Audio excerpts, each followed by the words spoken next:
All right. What's up, everybody? What's going down, Sharks territory? Happy season finale, huh? Happy end of the season. Some of you might just be happy that this is it. This is it. This is the end of the story, right? Sounds like Sharks are closing out the 2025-26 campaign tonight in Winnipeg, and one to keep it 100 with you. I'm excited to see this chapter of Sharks hockey put behind us. The first part of this decade has not been very, very fair to us San Jose Sharks fans, and I know a lot of you are going to try to spin it with the power of positivity, but I'm just going to call it how it is, man. San Jose Sharks are not too far away from Detroit. You see how their fan base is. I think the most promising thing, if I could just be positive here, about us is that we have something to look forward to next season, which is what I'm trying to segue into right now. But, Detroit hasn't been in the playoffs for 10 years. This will be the 7th season for us here in Sharks territory. However, we are close. We are very close. So I am just excited for this to be the final game of this campaign, and I'm really excited to just see, what the draft lottery brings, not so much as to whether or not we'll move up. I'm more than certain that we'll, be, 9th, maybe 10th at worst. But back to the point is, I'm just ready to see what the Sharks are going to build in the offseason. So as it is right now, with 84 points in the standings and one game remaining, that's about to go down in about 5 to 7 minutes or so. We're looking at, as it is right now, if none of this changes from Tankathon happen, or excuse me, from draft lottery happen, per Tankathon, we're at 9th overall. So it's not bad. I imagine that everyone's expecting, hopefully, a blue chip prospect, but if not, a solid defenseman to add to our pipeline here of prospects. And hopefully, with the great news that Eric Polkamp has signed his ELC, hopefully it will be a matter of time before he gets called up. Of course, Luka Cagioni playing his 3rd NHL game tonight. It just, all that to say is, I'm excited for the season to be over, because I just want to get right back to the next season. I want to get right back to the work, see what general manager Mike Grier has up his sleeve, see if he does anything, for trades, since they're saying that free agency in terms of defensemen isn't looking very exciting, but who knows? Back to the point, though, is I'm just happy that these 82 games are over. Next season, we get 84 games, as I mentioned on the last live stream. So potentially that might be able to help us, get over that hump. Obviously, just being a few wins out of a playoff spot this season. All right, so let's start off with our face-off countdown show here. It's going to be an interesting game tonight, fam. First and foremost, before we get to the actually, let's do the face-off countdown show. Let's keep this bad boy in order. All right, so where did all my stuff go? There they are. All right. So tonight's game against the Winnipeg Jets is going to be not just the final game of the season, but it's going to be the final game of the series. Obviously, without saying, right? Final game of the season. Anyways, but the San Jose Sharks have a 2-0 lead in this season series. So obviously, we want to see them get a dub and sweep the Jets. The lines for tonight may be, as far as handiness goes, I'm about to show them to you right now. Maybe a little swapped over, but nonetheless, essentially it's the same thing, all right? I think there may be some edits here, but first and foremost, John Kleinberg is in. So is Kudashev, Dellandrea, and Regenda, which means Alexander Wennberg, Tyler Toffoli, Adam Gaudette, and Vincent Desharnais are out. So Philip Kudashev is finally getting the game in. Thank goodness. Obviously, he's an unrestricted free agent. Probably someone that we could have seen a lot more from, in my opinion. Dellandrea, of course, he's kind of getting his reconditioning, if you will. He came off an injury, so he's kind of getting lightweight duty in and out of games, dressed and then scratched. And then Regenda, just good chance, I think, for most of these guys to kind of put some tape out there for potential suitors in the offseason for these guys, with the exception of Dellandrea, right? Anyways, so Wennberg, Toffoli, Gaudette, and Desharnais are out. I was surprised that Wennberg and Toffoli are out, to be 100 with you. that pretty much means that the only leader on the ice tonight, if you want to count captaincy, is going to be Macklin Celebrini and Mario Ferraro. So that's interesting. Very interesting. Or should it just be Macklin Celebrini? I don't even. My mind's slipping right now. Yep. And Ferraro. Okay, so. Anywho, my bad. Yes, I can't believe the season's coming to an end. I'm already losing my thoughts here. My fault. Yeah, so my bad. Let me get all this squared away here really quick. Regather my thoughts. 1 second, my fault. Not the sexiest start to this live stream, but it is what it is. End the season. I'm ready for it. I'm ready for it to be done too, my fam. All right, so some players to watch for tonight's game. Let's just jump right into it. Players who are currently on hot streaks. You got Michael Misa, who has 3 points in the last 3 games, 1 goal, 2 assists. You got Dmitry Orlov. Dmitry Orlov has been the most consistent player on the San Jose Sharks roster in terms of hot streaks for like the last couple of weeks, to be 100 with you. So Dmitry Orlov has 8 points, 8 assists in his last 11 games played. And yeah, for reals, like if you gotta be 100, if I could be 100 with you, all those stats aside from hot streaks, there's 2 things I think Sharks fans are really interested in. The obvious one being Macklin Celebrini, whether or not he's going to get 3 points to set the San Jose Sharks single season franchise record for most points scored. So most points scored in a single season is currently being held by Joe Thornton at 114. Macklin Celebrini has 112. He needs 3 points to take the title. So we'll see if that happens. Will Smith needs an assist for a $250,000 bonus, by the way. That was shared today via Puckpedia. So in addition to the $750,000 he's already making, he either needs a better plus minus than Kudashev, who is in tonight. That's hilarious. Right now, Michael Misa has he's at -1. So I don't know what Kudashev is at, but all he needs is an assist to get that $250,000 bonus. Let's hope and pray that for some reason he doesn't get benched through the middle of the game. And I'm sorry, no wonder if there's any sus behind that, because hockey is a business. Will Smith was uncharacteristically benched throughout this whole season, and now knowing that he only needs 1 more apple, 1 more assist to get that bonus, that performance bonus. Anyways, but let's hope he gets it tonight, boys, for real. More than likely, if Celebrini is going to get anywhere close to tying the record, let alone breaking the record, Will Smith is undoubtedly going to have to be involved. So that right there are my players to watch for tonight's game.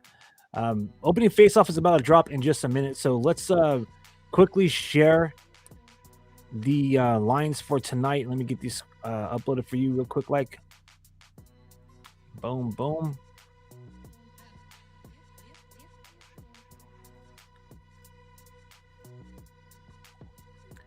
Let's get these on the screen. So this right here is coming out daily faceoff. I'll be 100 with you. There may be a little bit of like the handiness might be a little off. All right, and perhaps like defensive line. So I'll just share that with you right now. So you have Igor Chernyshov, Macklin Celebrini, Will Smith on the line. First line, Willem Eklund, Michael Misa. Thank you, God. Thanks be the Lord, bro.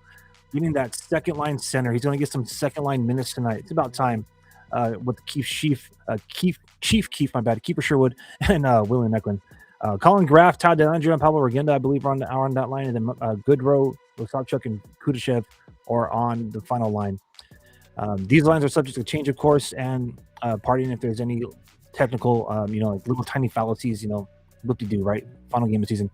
So John Klingberg, Dmitry Orlov on that first line. From what I've seen on the broadcast here that we're doing the watch-along from, it looks like Klingberg is actually going to be on the final line with Luca Caglioni. So that's interesting. So that means Muka Madulin is going to be on the first line with Orlov, as he was the other night.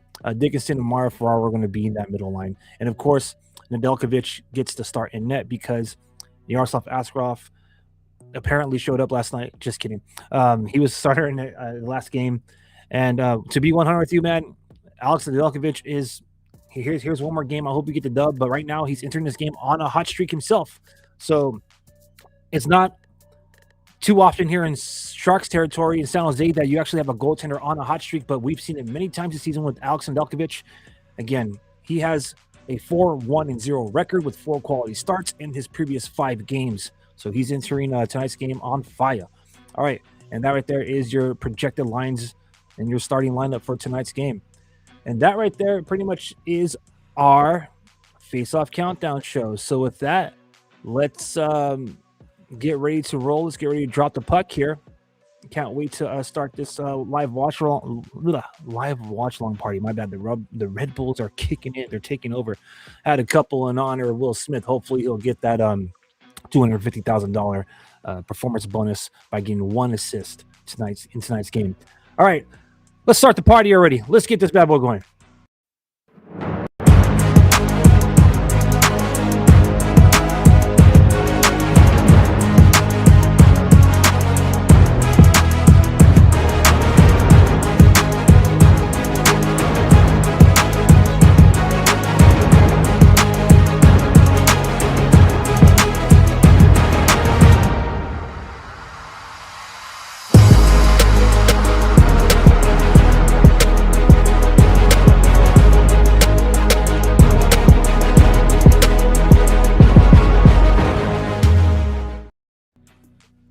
All right. What is up, Sharks territory? We are going to be cheering on our San Jose Sharks from the Canada Life Center in Winnipeg, as the San Jose Sharks are playing the final game of the 2025-26 season on the road.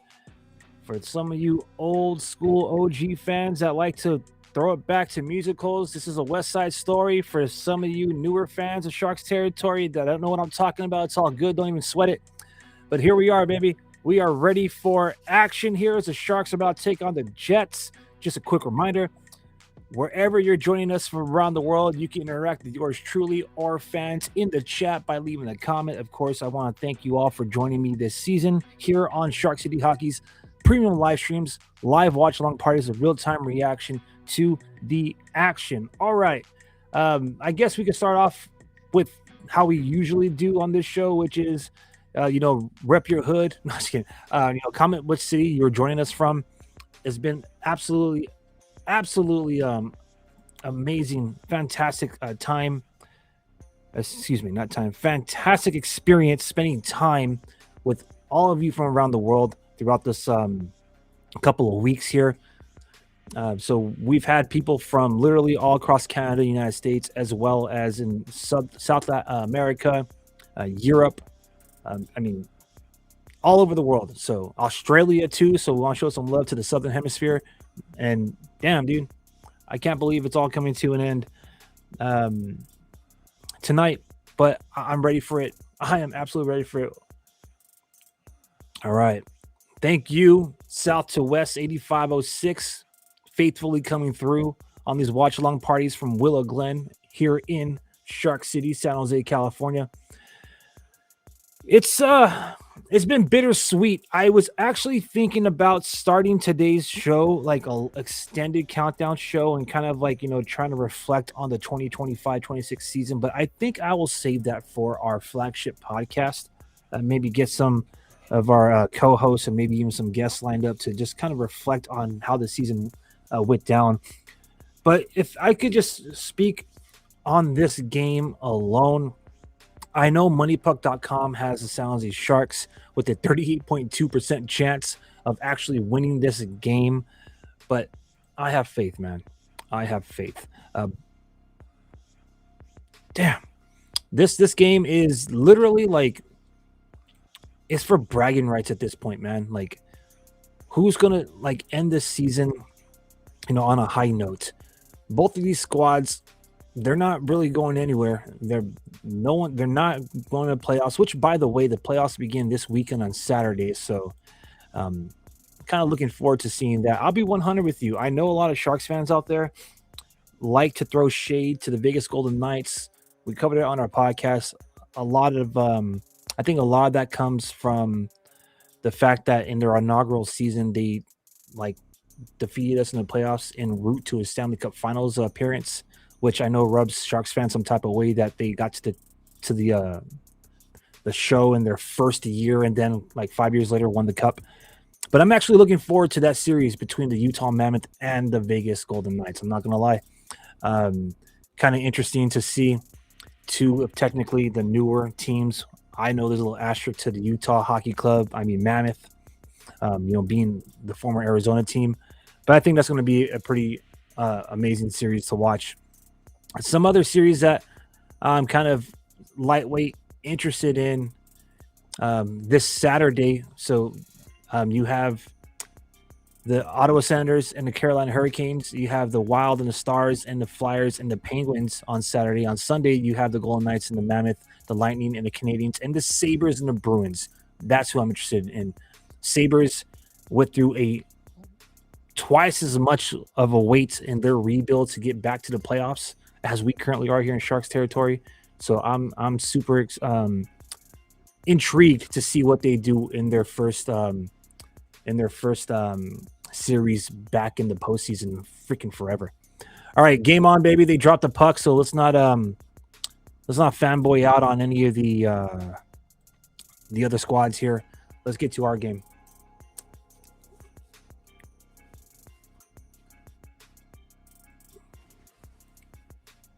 All right.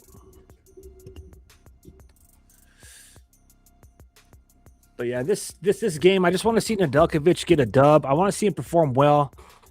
I want to see this squad. I want to see Celebrini. I believe it or not, I want to see Celebrini at least get close. I want to see him get close. I know we're all watching and hoping he can break it. But I read a very interesting comment on our Instagram channel, which, by the way, if you're not following us at Shark City Hockey on Instagram, I highly recommend to do it, especially during the off season. We'd be holding it down with the content, keeping it fresh, keeping it relatable. And someone made a comment saying, they kind of hope he doesn't break the record so we can have a little bit more motivation next year to try to break it. Which I think is another way of saying, like, they want to see Celebrini hopefully score 100+ points in consecutive seasons. That'll be something, right? I want to see how Michael Misa does tonight, baby, on that second line. And right on cue, Kiefer Sherwood, William Eklund, and Michael Misa out there. And, ooh, Michael Misa got a centering pass right there. Almost on net. Pardon the score. I don't know why there's 2 up there right now. It's not 2-0, just 2 minutes in. So let me correct that. I was obviously messing around this new look in case you don't notice it. I'm trying something new for the final watch along here, guys. So I got the arena layout now for the respective buildings that these games are going down in with the rink. I hope you all enjoyed that little feature. My first season as a hockey fan, I don't know what it was, but I was fascinated by architecture of each NHL barn. And I used to love looking at like the seating map for each team. So I thought I'd bring that little element and that little joy to our live stream here, to kind of give it a little bit better feel, like a little bit more feel like representation that you're actually in the building. After all, our live game tracker is legitimately what is being like what's live versus the actual live broadcast, to be 100 with you. There's always a broadcast delay. So we get to see the actions here, and sometimes we get spoilers for goals, just as right now. Right on cue, dude. That's crazy. All right. Who scored? It looks like, man. It looks like the Sharks are going to be, damn, son, come on. It looks like the Sharks will be surrendering the first goal, fam. So we'll see. I don't want to do premature.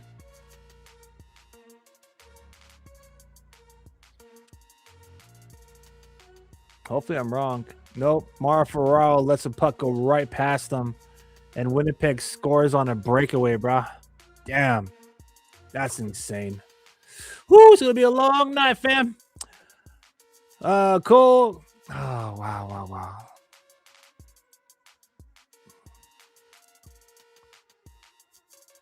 Cole Koepke, 8th of the year, unassisted, 3 minutes, 28 seconds into this period. Snapshot right over Alex Nedeljkovic, man. Right over the blocker side. Bootsy. So that goal came 28 feet away, almost practically in the slot. I had an 8.7% chance of being a goal. Had a 69% chance, nice, of being on net. So he just absolutely, needle threaded that into the back of the net. Yes, they did. Got some Jet fans here in the chat. Welcome, fans. Appreciate y'all coming through tonight. I'll turn up the music here a little bit.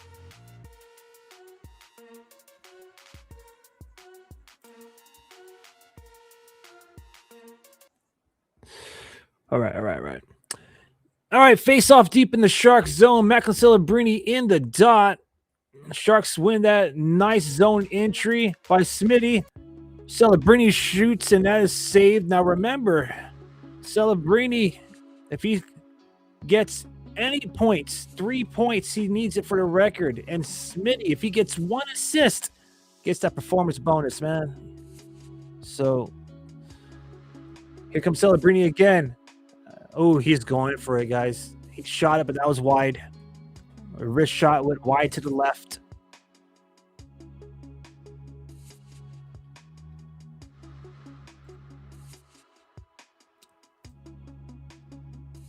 All right, here comes Chief Keefe.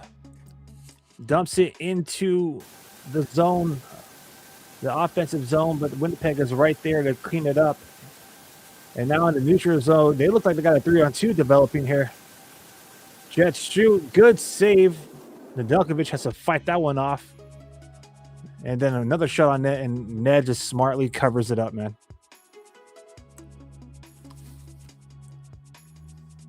All right. Yeah, that was a pretty good goal. I'm not going to throw any shade to it, man. That was impressive. Why not? Show a little love to our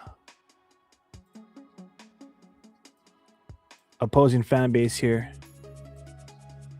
I want to say thank you guys again, regardless of what team you are a fan of and regardless of where you're watching from around the world. Thank you for joining me here tonight. It's a beautiful day here in San Jose, California, and we want to see the Sharks win, man. We want to see the Sharks win. I hope that they're not trying to be generous and solidify their spot in the draft standings, right? And then in draft position, that is. And also try to be like, here you go, Chicago. Here you go, Winnipeg. Get your guys' final home game of the season. Here's a dub. All right. We got a freaking power play opportunity coming up here. Delayed penalty on the Winnipeg Jets. Let's see what that's about.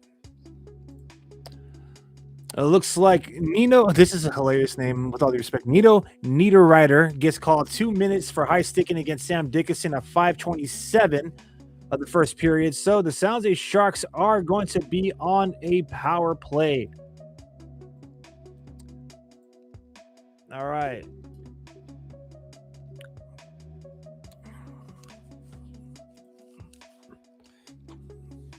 Oh, man, let's go Sharks.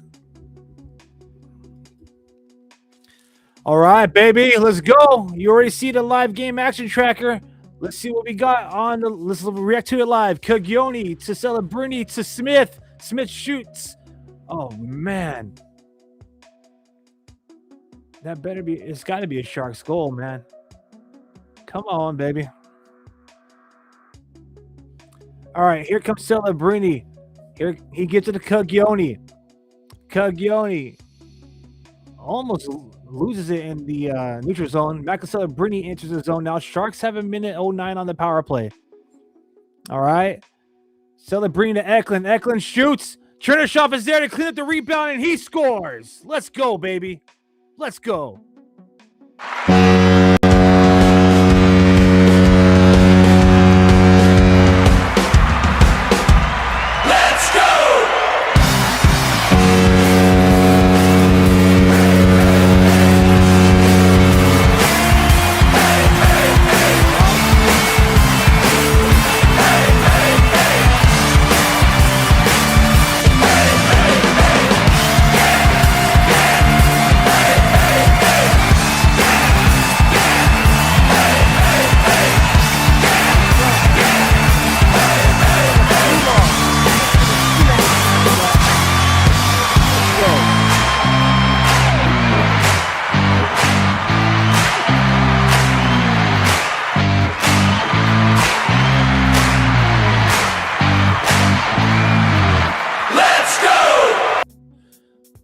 All right, fam. So Macklin Celebrini gets the secondary assist on that power play goal by Igor Chernyshov, his 9th goal of the season.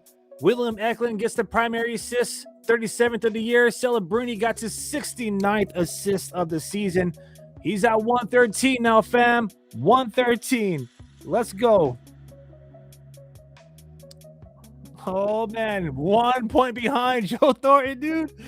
That's crazy.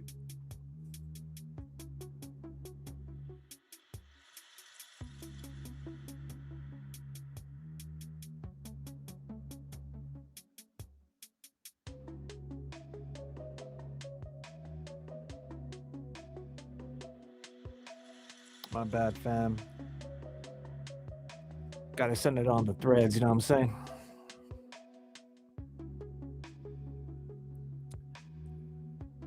Igor Chernyshov, man. I'm glad to see him score a goal. More than likely, Cherney and Luka Coglioni will be sent back down to the Cuda to help them with their playoffs.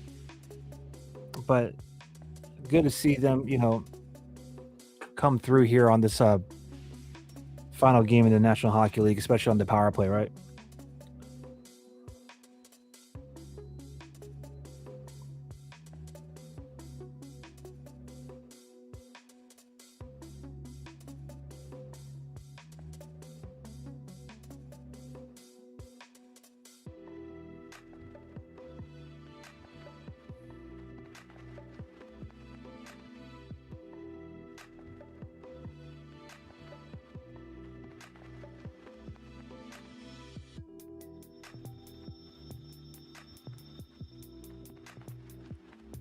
All right, we're at a TV timeout. So I'm going to turn up the music.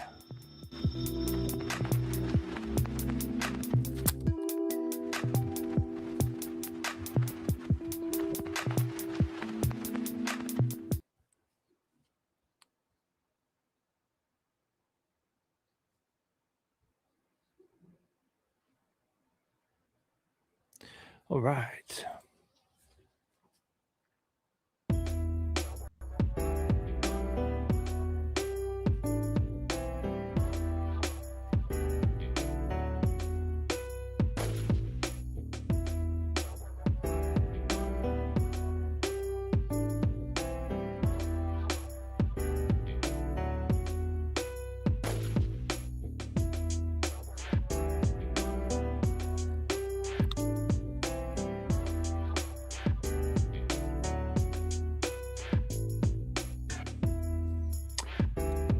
Nope. Come on, man. I got the Shark stuff on. I got all the Shark stuff, all the Sharks gear. I'm a hardcore Sharks fan. The Jets are alright. I mean, I don't got anything against them. Glad, happy for Winnipeg to have a squad back in their city. Kind of sad that it had to take it away from Atlanta. Atlanta got snubbed twice there. First they lost the Flames to Calgary, and then they lost the Thrashers to revise or to relaunch the Winnipeg Jets. But more than likely, Atlanta's going to get a team again. More than likely. But, big Sharks fan. I bleed till. And, yeah, man, I mean, I have nothing against them. So, I won't say I'm not going to say I hate them or I dislike them, but my love is with the Sharks, man.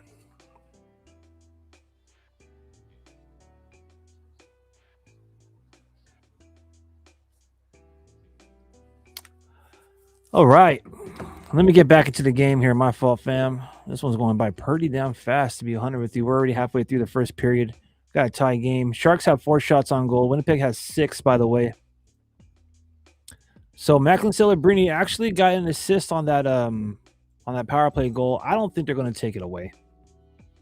It didn't seem like he would have got the assist because potentially it looked like William Eklund did pick it up, but they're not going to take that away from him.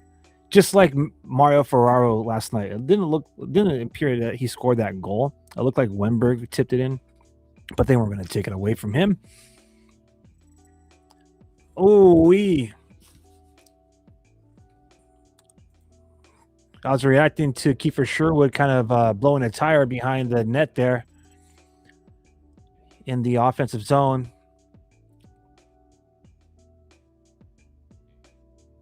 Oh! Caglioni is at the right place at the right time, baby. Gotta love that.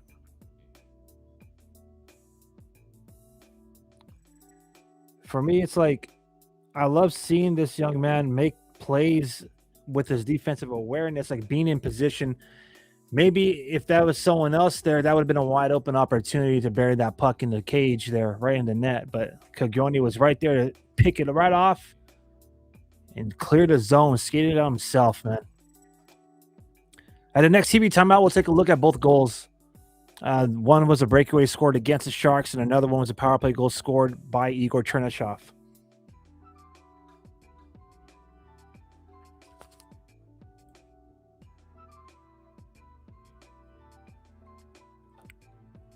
All right.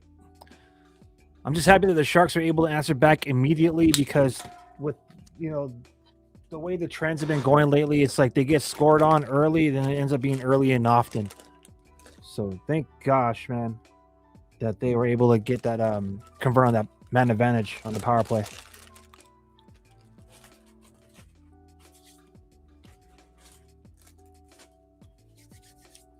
Oh, nice little play with the puck of Colin Graff, playing in between the defender's legs there. Oh, nice centering pass. Almost home, though. Colin Graff looking pretty good on this line. He's playing with Ty Dellandrea. And who else is it? Pablo Regenda, I think. All right. Sharks registered 2 shots on net on that last shift. All right. See you later, man.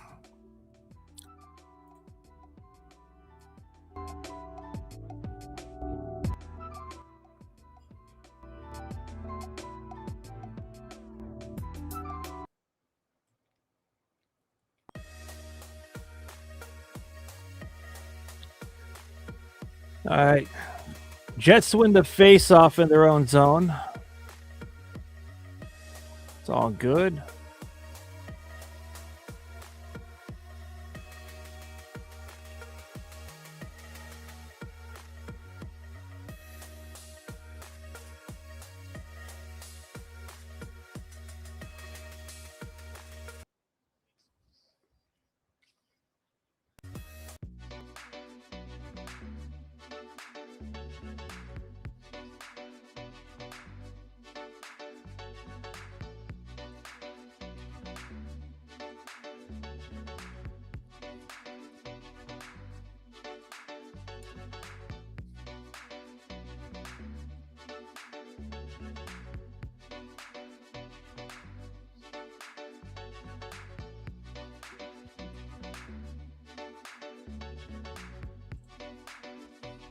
All right.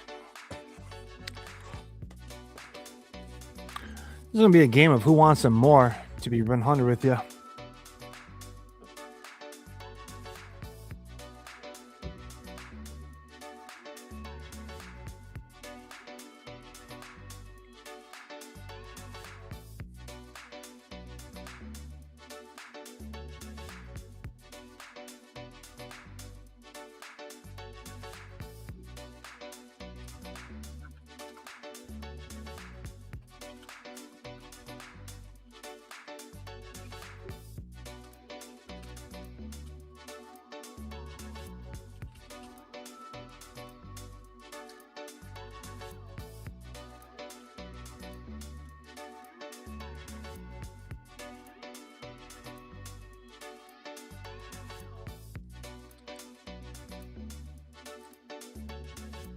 Oh, good zone entry by the Jets there. Backhand opportunity. Stopped by Nedeljkovic.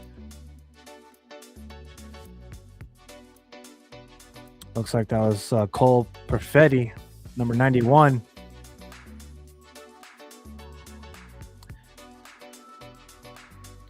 This is a fast game. We're already coming up on What we got? 13 minutes in. This is going by really fast. I think we had like one TV timeout thus far. I'm surprised.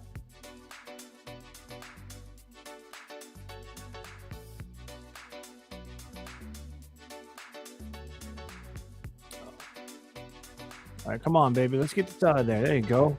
Kurashev. Philip Kurashev should have been played more this season, bro. Kind of sucks.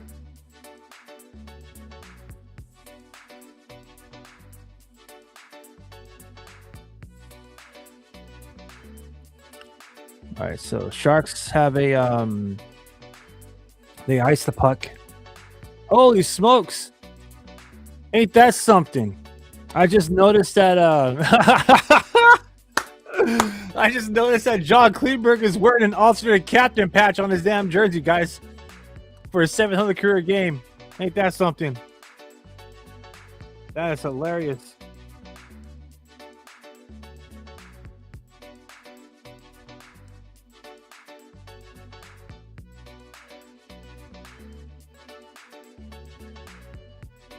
Oh, Dickinson, bro. Always taking penalties, man. You gotta have some more discipline with that stick.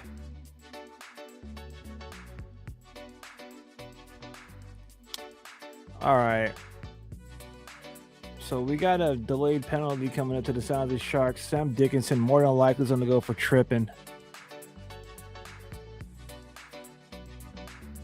Yep, tripping at 13:40. So we got a penalty coming up for San Jose. Now that we got a TV timeout, let's look at the goals really quick. Or you know, we'll save the goals. We'll save the goal replays for the intermission report. All right, let's not snub the intermission report here.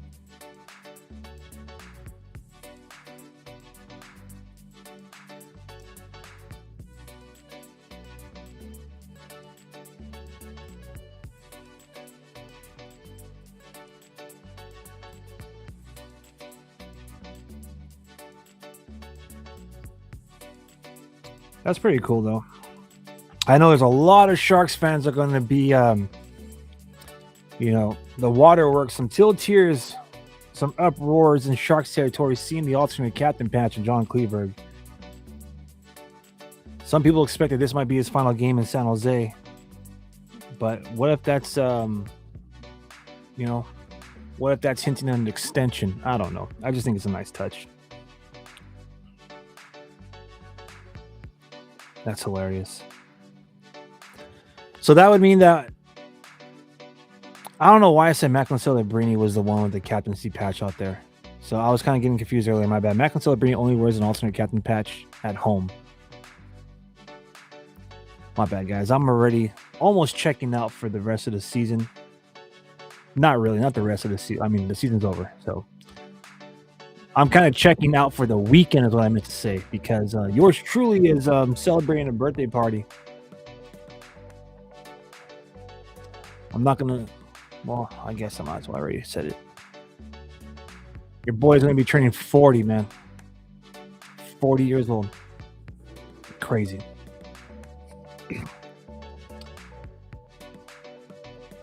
San Jose Sharks, final game of their 35th anniversary. And I got to say, man, I'm a little mad that they did not wear the 35th anniversary patch all year long. Also a little PO'd that they only used the 35th anniversary Heritage 2.0 jersey for like, what, 4 games?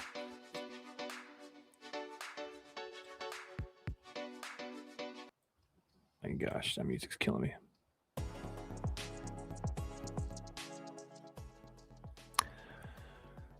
All right, so Jets are on the power play. Perfetti with it by the half wall. Sends it to the point of Miller, who sends it across to Rosen. Rosen now from the blue line to the goal line. Gives it to Niederreiter, to Perfetti at the wing. Blast from the point, saved by Nedeljkovic. And had Nedeljkovic scrambling out there, so I'm glad he was able to pick up that shot. Shot from Isaac Rosen. It looks like. Oh, you know what? That was actually Colin Miller, and it looked like it hit the skate, not the stake. the skate of Shakir Mukhamadullin, so that's why Nedeljkovic looked a little like shaky in net, because he's seen the puck like just kind of like stop right there in the crease. So good awareness by Ned. About a minute remaining on this power play. An opportunity. Colin Graff and Tyler Landry are shorthanded. Colin Graff with the backhand. I think that went wide. Yeah, backhand shot did go wide. So resetting behind their goalie are the Jets. Morrissey now dumps it backwards to Connor. Connor into the zone. Dmitry Orlov is there with Mario Ferraro to help out, but Winnipeg regains possession in the Sharks zone, in the offensive zone now. Sheffield to Vildiari. Connor shoots it. Great stand-up save by Nedeljkovic, baby. Yeah. There you go.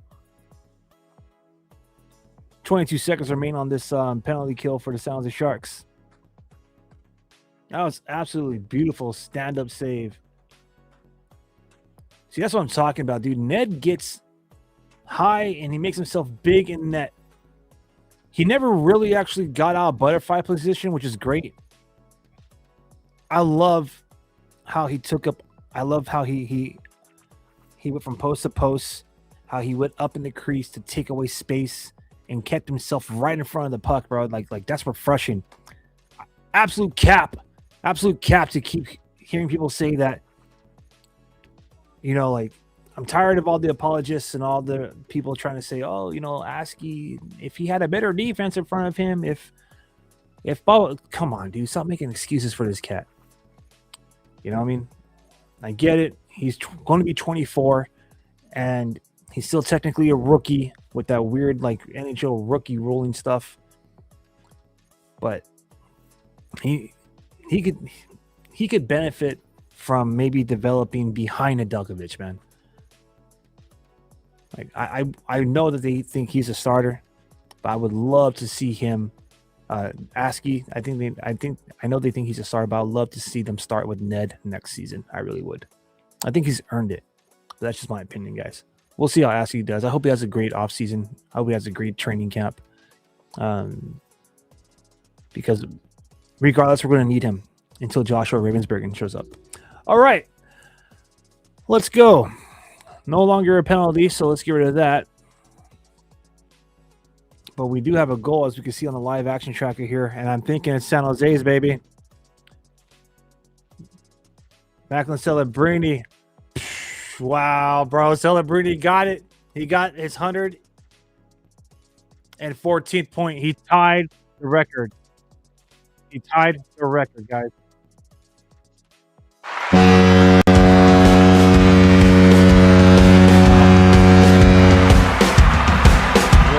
Let's go!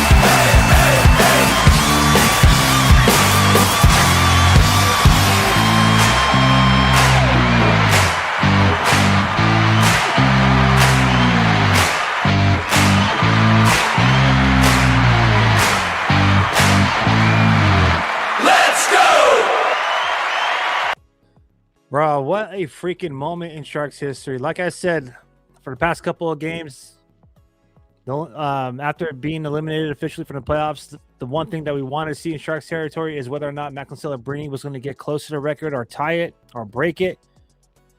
Well, he has 42 minutes of hockey to set the freaking record, man. Will Smith gets his 24th goal of the year at 3 minutes and 6 seconds remaining in the first period. Assisted by Macklin Celebrini, his 70th assist of the year. And John Kleinberg, alternate captain John Kleinberg, gets his 15th assist of the year. So stick taps to Macklin Celebrini, man. Congratulations. You actually You actually freaking tied Joe Thornton's record. That is crazy. That record has stood for 20 years. 20 years, man. So that's gonna make this game all that more special. Very special game. So I might just be kind of kicking back and relaxing and reacting casually here, fam, because I do want to kind of, absorb this and enjoy it. But damn, what an accomplishment. Stick taps to Macklin Celebrini. About 90 seconds remaining here in the regulation. Good job. I'm glad that Smith scored, but we need him to get an assist.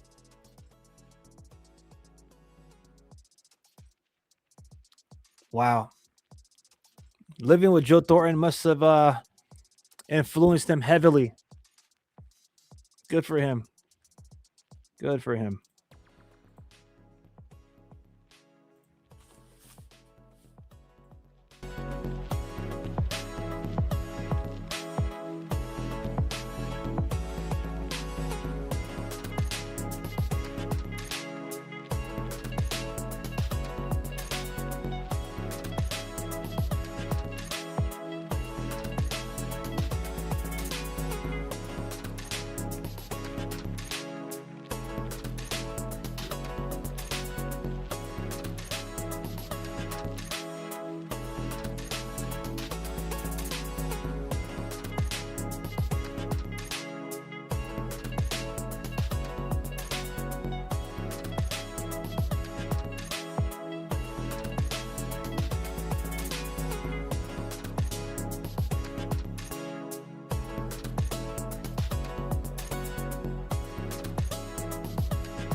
That's hilarious.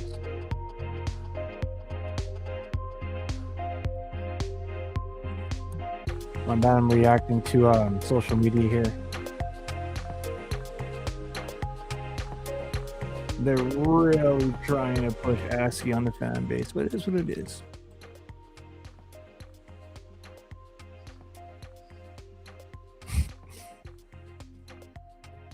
I see that the regional sports network has changed their main profile pic to Askarov, which is a weird flex considering that he got absolutely lit up in the third period last night.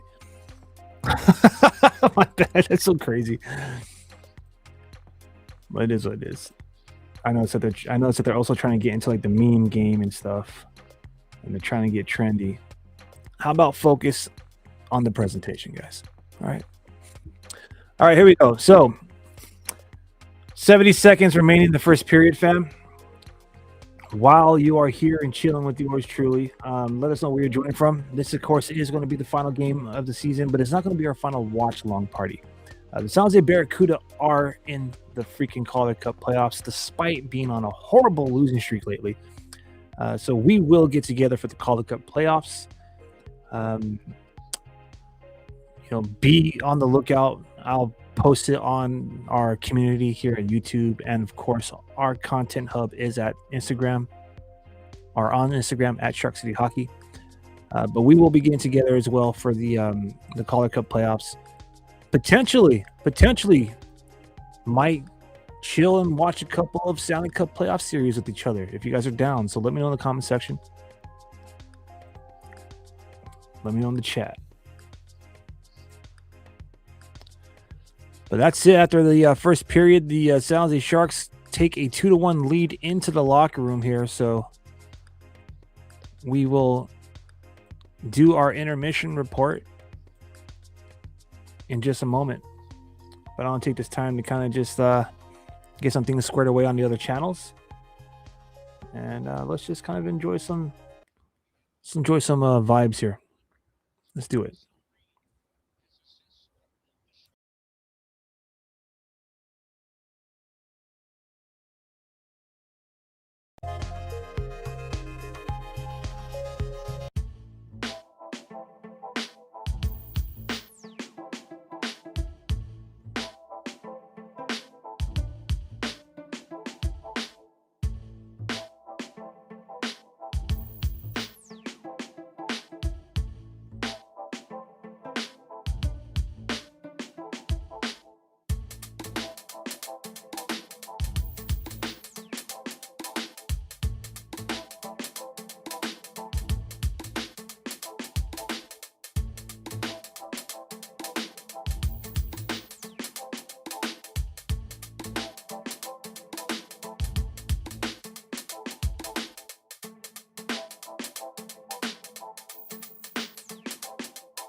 Okay, it looks like I got some little work to do here. Like I said, I'm squaring away the channel really quick, so my fault. Give me 1 second, guys.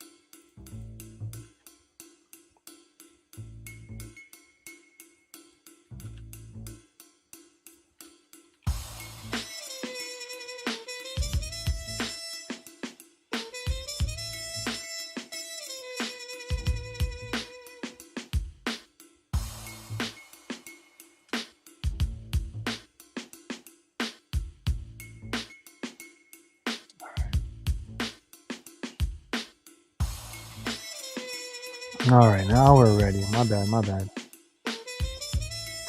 What up? Thank you for coming back. I appreciate y'all. All right.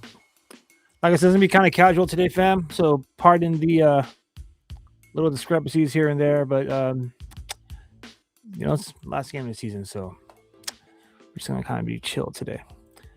All right. So let's do that intermission report, baby. Let's do it. The San Jose Sharks are going into the locker room with a 2-1 lead. Your goal scorers for San Jose are Igor Chernyshov. He scored on the power play, and then Will Smith. So the good news is that Macklin Celebrini got an assist on both those goals. So right now, he just needs one more to break the franchise record for most points scored in a single season. Now, I've said this before on this live stream. I've said this before on our flagship podcast. I have posted this numerous times throughout the last couple of months on our social media channels. That being that Macklin Celebrini deserves to be the most valuable player. All right. So why? Or excuse me. Let me say that last statement. He is the most valuable player, and why does the playoffs have to be a determining factor? It makes no sense. The analogy I've been using is like, what if the Sharks miss the playoffs by like 1 point? Then all of a sudden he's not the MVP. Like if they don't go to the playoffs by 1 point, obviously that's not the case. But I was saying that a few weeks ago as we were in that race. I think I was saying that while we're holding down that final wildcard spot. So back to the point is, this is not about like, oh, I said it first, because honestly, like I'm not one of those people that tries to like get off and being like, oh, I'm a source. Anyways, but like I said it first, we did it first. But the point I'm trying to make is, I think it's kind of ridiculous. It's kind of redundant to have a most valuable player award be dependent on whether or not your team goes to the playoffs. Now, the San Jose Sharks, the last time they had a league MVP was Joe Thornton, and it was a centennial season, and it was 114 points. Now, the irony of the fact that he won that award with the San Jose Sharks is that he didn't get all 114 points in San Jose. He got it between two teams with the Boston Bruins and the San Jose Sharks, because it was during the year in which we traded for him. So this young man did it all until, I don't understand why. I don't understand why he wouldn't get it. Anyways. To the comment, we need an insurance goal early and some defense. Can't give up the lead. Don't worry about it, man. We got John Klingberg in there, bro. Anyways, just kidding. But yeah, I think Macklin Celebrini should be given the MVP, especially if he breaks Joe Thornton's record in the next two periods. All right, that's it. Let's get on this intermission report here. Alrighty then. Boom. So as we usually do here, we have about 8 minutes before they drop the puck in Winnipeg for the second period. So let's do this. Shots on goal are as follows: 7 for the San Jose Sharks, 12 for the Winnipeg Jets. The San Jose Sharks in the faceoff dot have won 10 out of 19, so 52.6% of faceoffs. We like to always break it down here with the faceoff summary. So let's jump into that really quick. Of the 10 out of 19 faceoffs won by the San Jose Sharks, 9 out of 15 were even strength. 1 of 3 were shorthanded. They were 0 for 1 while on the power play. Not that matters because they scored. So they're 100% on the power play, by the way. All right, so breaking down by zones, they are 0 for 3 in the offensive zone, 7 for 12 in the defensive zone, 3 for 4 in the neutral zone. So again, 10 faceoff wins out of a possible 19 draws. Sounds like Sharks have a 53% chance. 53% percentage faceoff dub. All right, Ty Dellandrea is 2 for 3 in the faceoff dot, 67%. Zach Ostapchuk is 2 for 6, 33%.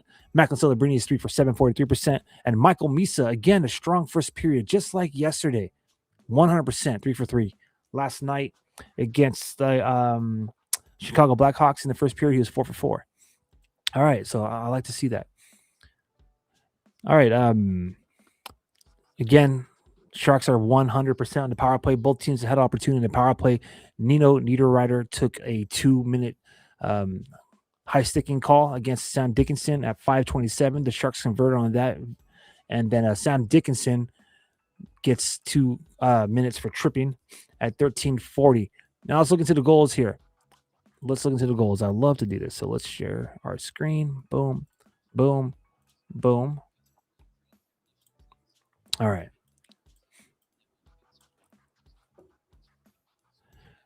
So starting with that first goal by the Winnipeg Jets, this right here was kind of just, Mario Ferraro didn't hold the puck at the point. He kind of you can see it right there.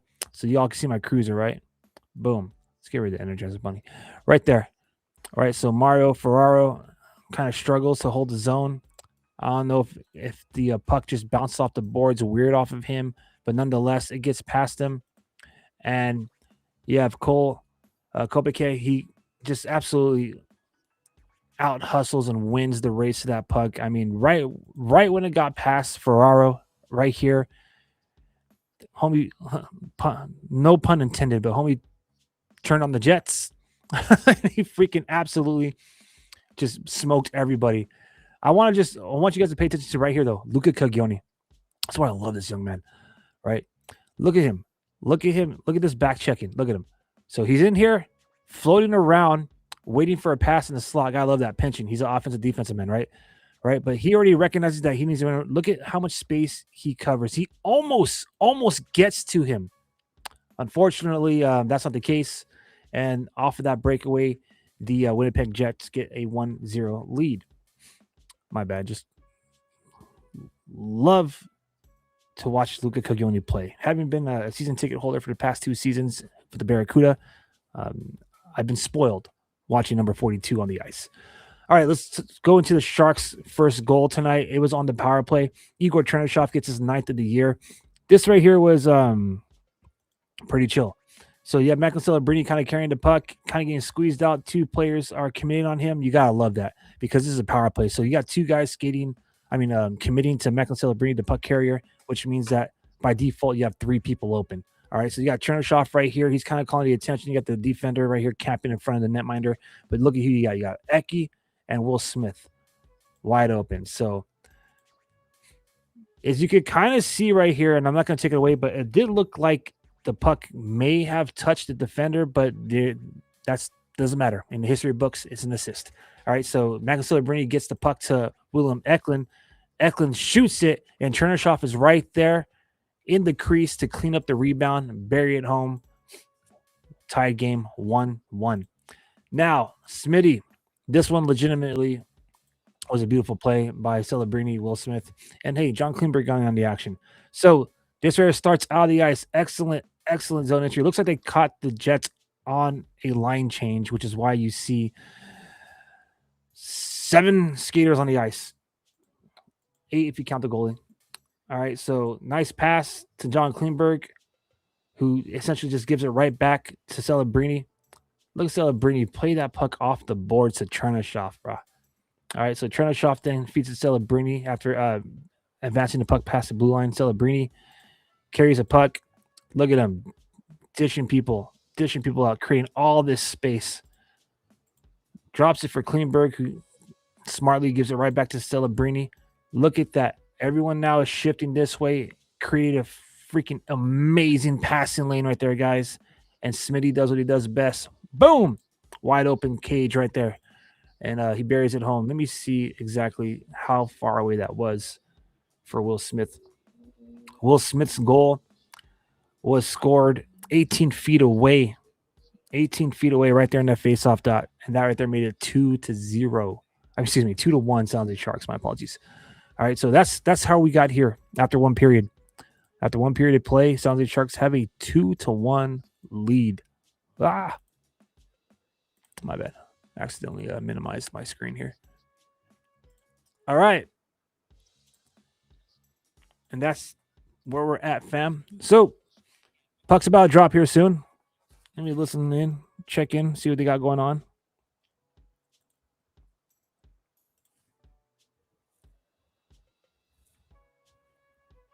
All right.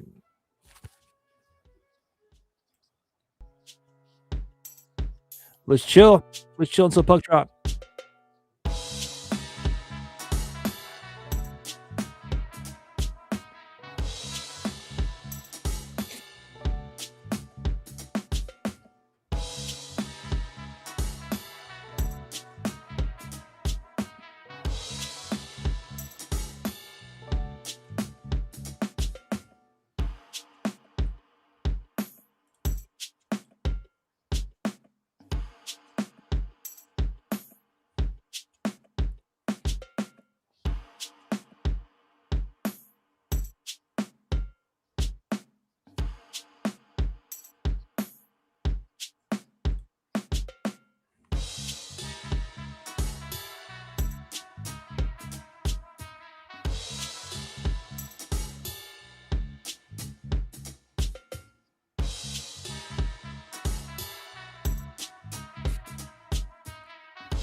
Damn it.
All right, y'all, do me a favor and spam the chat with "Let's Go Sharks" and smash that like button. Why don't you?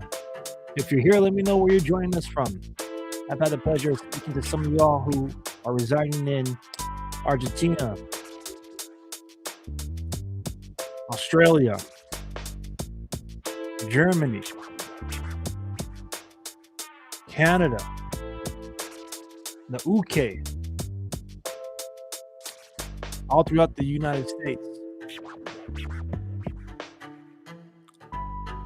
I appreciate to know where you're coming through from. But right now, we got game on, baby. Second period. Let's go. All right. Face-off won by Macklin Celebrini. Sam Dickinson sends it all the way down. Oh!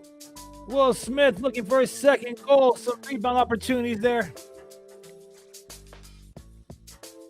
Celebrini now. Celebrini just needs 1 point to set the record, fam. I wonder if Winnipeg knows that. I'm sure they do.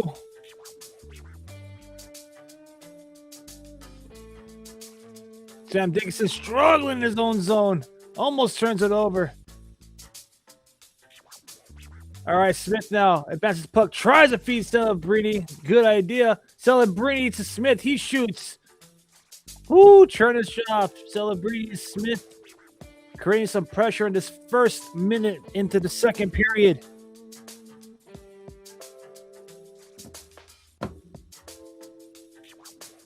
That was great offensive zone pressure.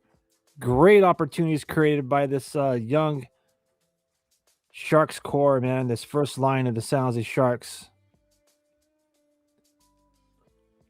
All right, Misa, Eklund, and Sherwood are out there. Sherwood with a couple of shots on net. My bad. I'm going to have to update this shot clock here. Where are we at? Let's see. Sharks poured on the shots. Look at that. 5 in the first freaking 90 seconds. Am I right? Am I wrong? Yeah, 5 in the last 5 shots on net. Make that 6 now. Shots on net in the first 2 minutes of this period. You got to love it, baby.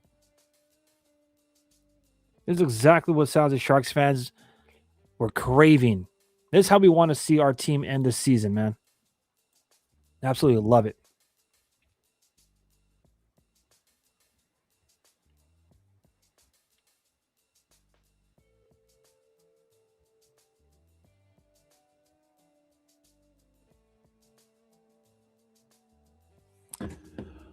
All right. Let's go. Sharks still operating the offensive zone. The Jets are able to clear it out, but that is intercepted by Kudashev. He's actually shoulder checked off of the puck. That was pretty chill. I ain't gonna lie. I always love that kind of action in the fly. Those open, nice hits. It wasn't nothing serious. He wasn't put on the ice or anything. He just kind of shoved off the puck. It was pretty funny. Jets now trying to generate some offense of their own. Sharks able to clean up that pressure though. Love it. All right, come on, baby. In the neutral zone of the Sharks. Looks like they're going to do a line change, so they dump the puck. Let's go.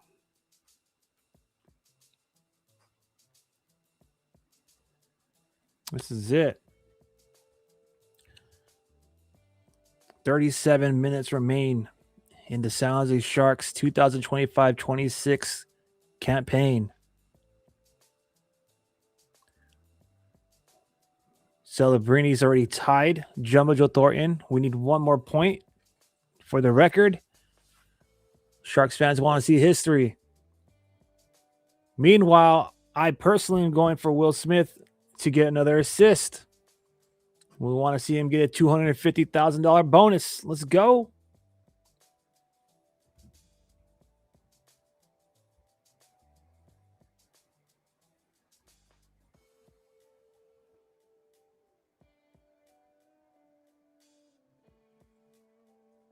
All right.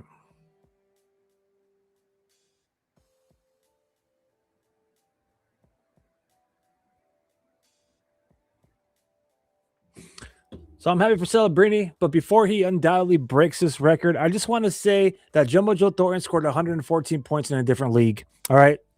Where there was 2 line passes, where you had to race down the ice and touch the puck for icing.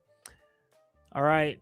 And you know, the nets were a little bit smaller and the pads were a little bit wider. I'm just going to say that, all right?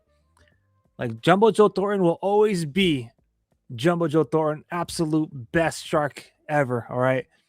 Along there with like Marlo and Nabby, etc. But I just want to put that out there because to me, this is gonna to me, if Celebrini undoubtedly breaks the record, which we have again, 46 minutes, pardon me. I said 37 earlier. It was 47. Actually, I was right. It was 37. So now we have 36 minutes remaining in the season. He undoubtedly, if he gets 1 point, I don't want to jinx it, but if he gets 1 point, he's going to break it. But nonetheless, he's tied it.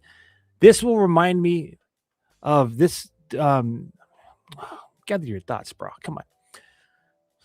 I want to spit it out right now. I promise. This debate will kind of, in my opinion, or not debate, but discussion will kind of be like how people have discussions, if you want to use football analogy, how they talk about Joe Montana versus like Tom Brady, right? You know, Joe Montana did in a different era, et cetera, et cetera, et cetera. To me, that's what this is going to remind me of. Like, Mac and Celebrity undoubtedly is a special player.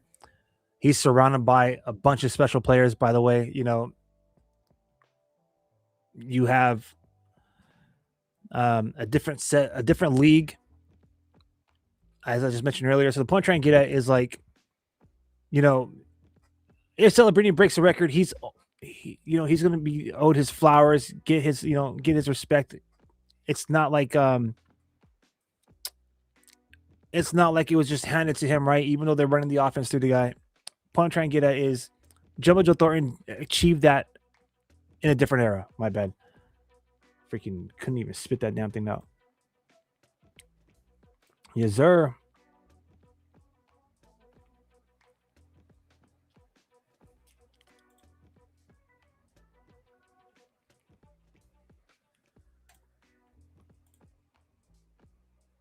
All right, so let me I'm trying to speak while watching this and saying probably not the best thing. I'll wait till TV timeout to revisit that.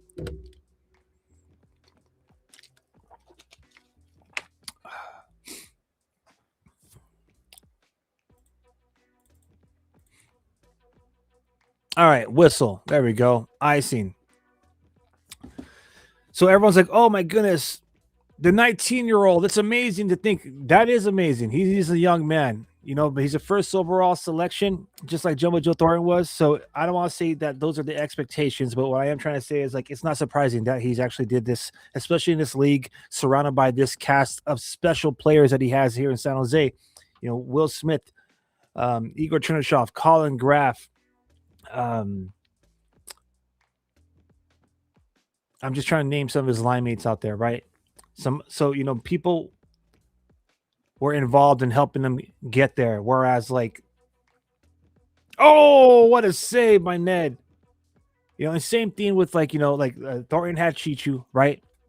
So what I'm trying to get at is it was a different game, a different era. So as much as it is like amazing to watch this history go down, it is. I'm not trying to water it down, all right?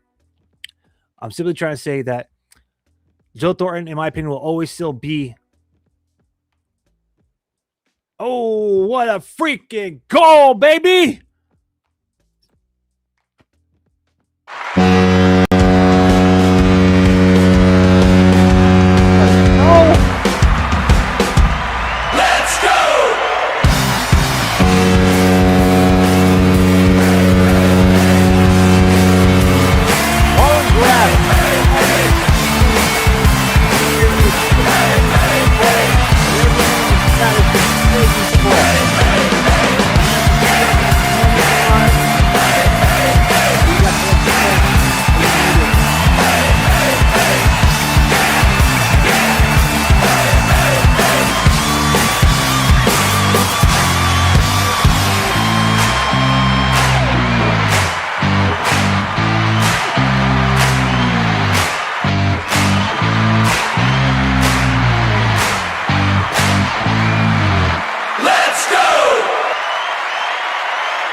San Jose Sharks goal scored by Colin Graff 5 minutes and 51 seconds into the second period. Sharks now have a 3-1 lead. There's the insurance goal you're all looking for, and it's looking pretty good. Now, I am not going to start doing what I did last night, which is say, "Oh man, it's looking like a dub. It looks like we're having our way." But because what happened in that down third period? Now, rest assured, fams, the likelihood of that happening is pretty low because we got Alex Nedeljkovic in net. Now we have a TV timeout. Pardon my little freaking like fumbling over my damn words over there, almost borderline word salad. But point I was trying to make is I feel like this will be a fun discussion and debate for San Jose Sharks fans for years to come about whether or not, like who was going to be the best Sharks of all time, like the best Shark of all time. Was it Jumbo Joe Thornton or was it Macklin Celebrini? Because, it kind of gives me, to use football as an example, like, who was the better quarterback, Joe Montana or Tom Brady? Different eras, different game. Now, one could argue that with Joe Thornton, it was a way more roughneck grinder freaking mentality. It was a tougher game. You had two-line pass, so the offense was limited. You had icing. Like today, we have no touch icing. So back then, you actually had to skate down to touch the puck to get icing. And then the goalie nets after the league shut down and the CBA, they made the goalie pads smaller, the goalie nets wider. So they had essentially changed the game to make it more offense, right? But on that note, today's game, the players are just so much way more skilled than any of the hockey players were back then. So the argument could be made of like, oh, if Wayne Gretzky played in today's game, would he still be blah, blah, blah, right? So back to the point is, this is fun. This is absolutely fantastic. I'm glad that he tied the record. We'll see if he breaks the record. Has 32 minutes to do so. But there it is. That's what I was trying to say while horribly multitasking between the live stream and the live feed here. But hey, that's what you're all here for, right? Real-time reaction to the action, and of course, a chill and talk till with yours truly, Aaron James of Shark City Hockey. Thank you all for coming through again for another premium live stream. San Jose Sharks have a freaking 3-1 lead as we're almost halfway through regulation here. Someone said, Dan Marino never won a championship like Jumbo Joe, but was the best quarterback in my opinion. Very true. Very true. Yeah, that's one thing that a lot of people like to bring up, is that, Jumbo Joe Thornton didn't get his name on the cup. So if Macklin Celebrini becomes captain of this team and leads the San Jose Sharks to a Stanley Cup championship, then I think there is no debate, right? There is no debate because that's what people are going to essentially use to be the deciding factor. My bad, I'm drawing about a game. I love you guys. I really appreciate you all coming through again for another watch party, but as a San Jose Sharks diehard fan, I also don't want to miss out on the last game of the year. So excuse me if today's live stream is in as crispy or as engaging with y'all out there because this is the last game of the year. All right. We're not going to see Sharks hockey until September. And we won't be able to do a watch party until October, right? So I say September because I love to go preseason games. I don't care if they're exhibitions or not. And more than likely, if they have a prospect scrimmage, I'll be there. And if they have another Legends game, I'll be there. But yeah, this is pretty chill. Kind of excited. It would be nice. One goal.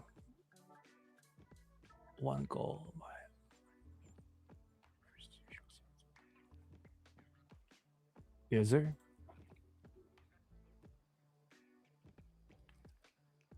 All right, let me see if they have had any.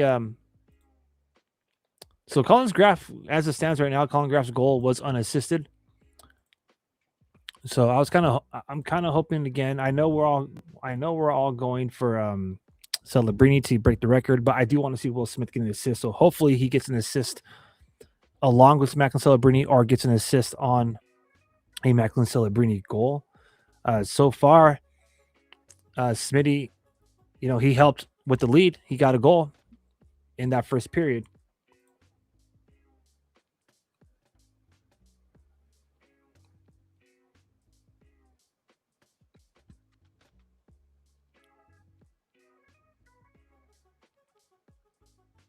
Oh, nice holding the zone by Mario Ferraro, and he throws it on net. Good shot. That's another guy I wonder if he's going to be back next season.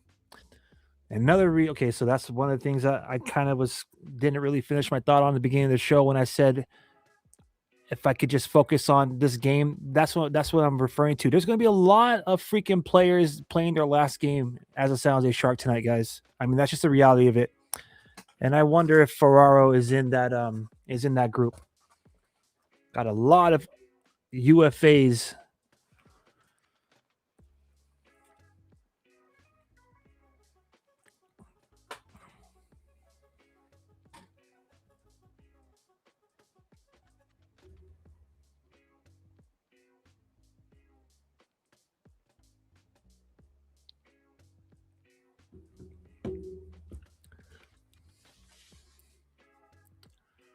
All right, so we are officially approaching the midway point of regulation here. Here come the Sharks. Great. Oh, man, that would have been a great 3-on-2 opportunity with Misa, Sherwood, and Eklund, but Sherwood blew a tire in the neutral zone.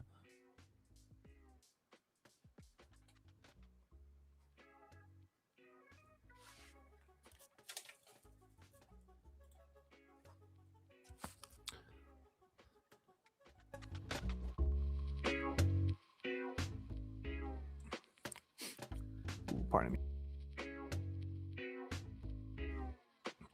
Excuse me. So far, bro, I'm liking what I'm seeing from Nedeljkovic, by the way. We're all getting lost in the Celebrini show right now as he's chasing history. But defensively speaking, San Jose has only allowed one shot on goal in almost 10 minutes now here of the second period. So great defense. Great defense. And the offense has generated 10 shots on goal. So maybe it's just the fact that we're rolling offensively. So not a lot of work for Nedeljkovic is what I'm trying to get at. But I'm loving the consistency. I'm loving the dependability that Ned brings to this San Jose Sharks team.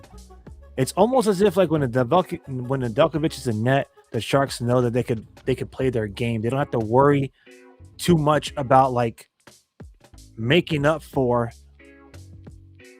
or potentially like answering back for poor goaltending.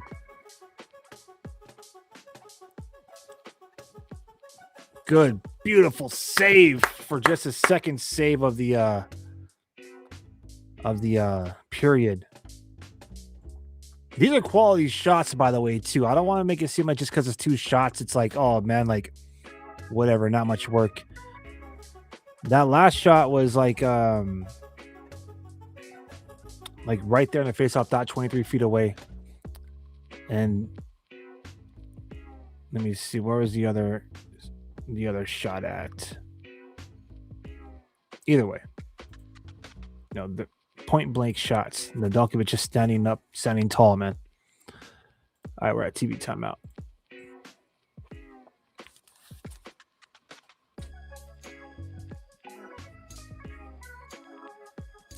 Celebrini got 2 assists. He tied Joe Thornton's record. My bad, talking to the wife, yes. And he needs one more for history. So chill. Let's watch it. She's busy doing things.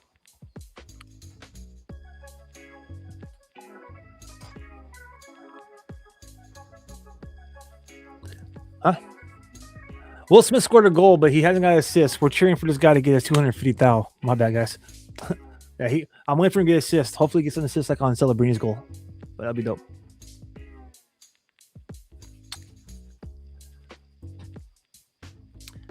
Listen, Ned was an amazing pick in the offseason. If management wasn't so dedicated to growing the future and really wanted to go all in, they would have made Ned the starter in late November. Yeah, for real.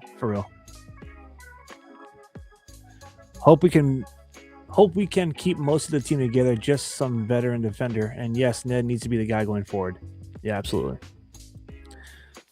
See, the one thing that I've really enjoyed here in Sharks territory over these rebuilding years is how guys have been coming here and essentially being disowned by their fan bases that they were coming from. and then they turn it around and show up and show out in San Jose. Jake Wallman was a recent example, but for me, I think the biggest was Mackenzie Blackwood. I hosted a pod, one of the former renditions of our podcast back in the day, with a hardcore New Jersey fan. Okay. And this guy was like throwing shade, essentially saying Blackwood was trash. All right. And dude, Blackwood was a freaking stud, bro. Absolutely amazing goaltender. I was there at the tank, his first start in net, in which he made like 49 saves, I think it was.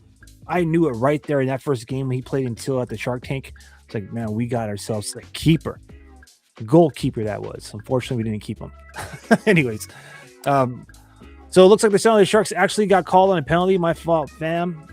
So it looks like 2 minutes for too many men on the ice. Great. That's not what you want to see.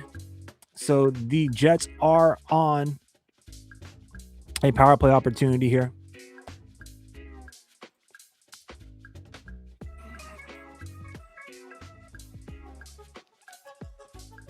Someone said Askey might be in the groove starting next season. I still believe he's the future in net. They have two amazing prospect goalies in the mix too. Honestly, Ned is extended for 2 years. That's smart. Nedeljkovic essentially, like next year is the contract year for Askarov. All right. Now he will be an RFA, restricted free agent, which means that the Sharks have the rights to him. So if he does decide or elect to say, hey, I'm not going to re-sign with you guys for whatever reason that may be, and he goes and tests the market, we will be compensated if someone wants to sign him, and we will get an opportunity to match the offer, right? So I'm not going to go too deep into how the RFA works, but essentially we won't be losing him for nothing if he decides to go. And that's assuming we don't trade him, before the free agency next year, and assuming we don't extend him.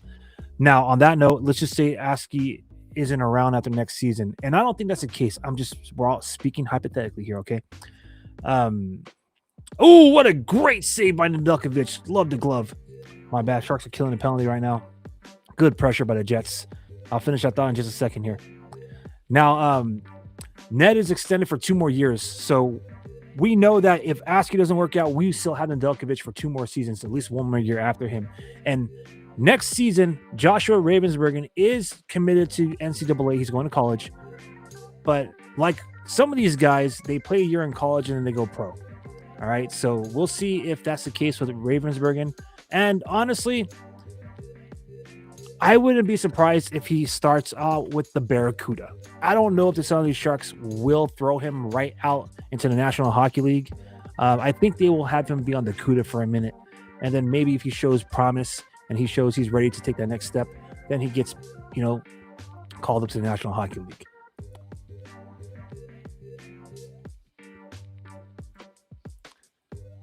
Graf is sick on the penalty kill. Shocked that kid was undrafted. Yes, we said it. Well, I don't want to say we. I'm going to show credit to my co-host Tyler of Frostspin, the flagship podcast of Shark City Hockey. He absolutely, which everyone does in Sharks territory, absolutely loves the young forward, and that is one of the most, in my opinion, one of the best indication of like how well Mike Greer has done in this rebuild process. And some would say, like my co-hosts, for those of you who talk about Ryan Rosofsky, however you may feel about him, Colin Graf is kind of like a testament to, the ability to, develop this young core. So, we'll have to wait and see next season. But let's go, baby. Sharks killed that penalty, by the way. My bad. Getting lost in the conversation. And thank you all for chatting. It's always cool to talk hockey with other fans.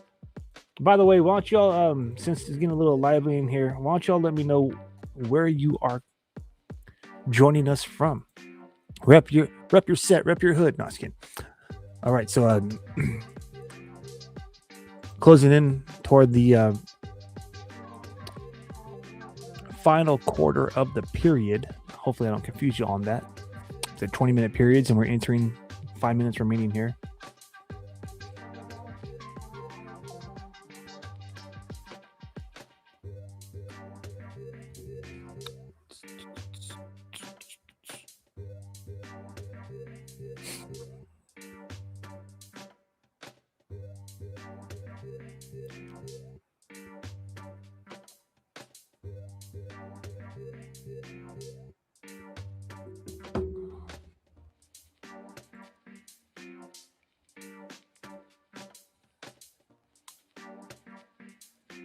Ooh, what a hit by Ty Dellandrea by the half wall, baby.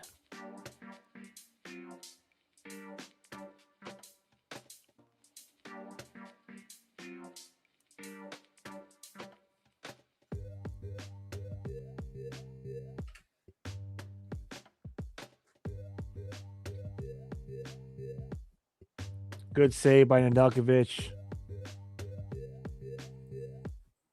Jets are starting to pick up the shots.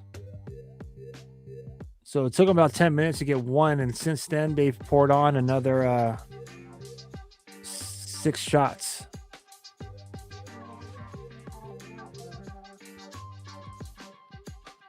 No, that's wrong. Oh yeah, that's right.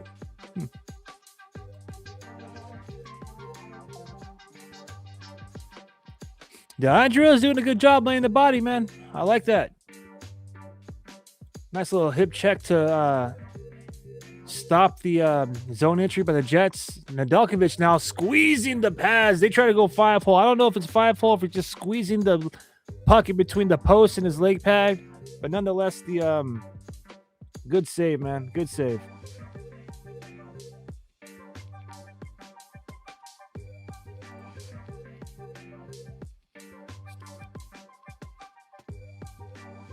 Nice. Are you coming through from Halifax? Is that what you're saying? If so, welcome.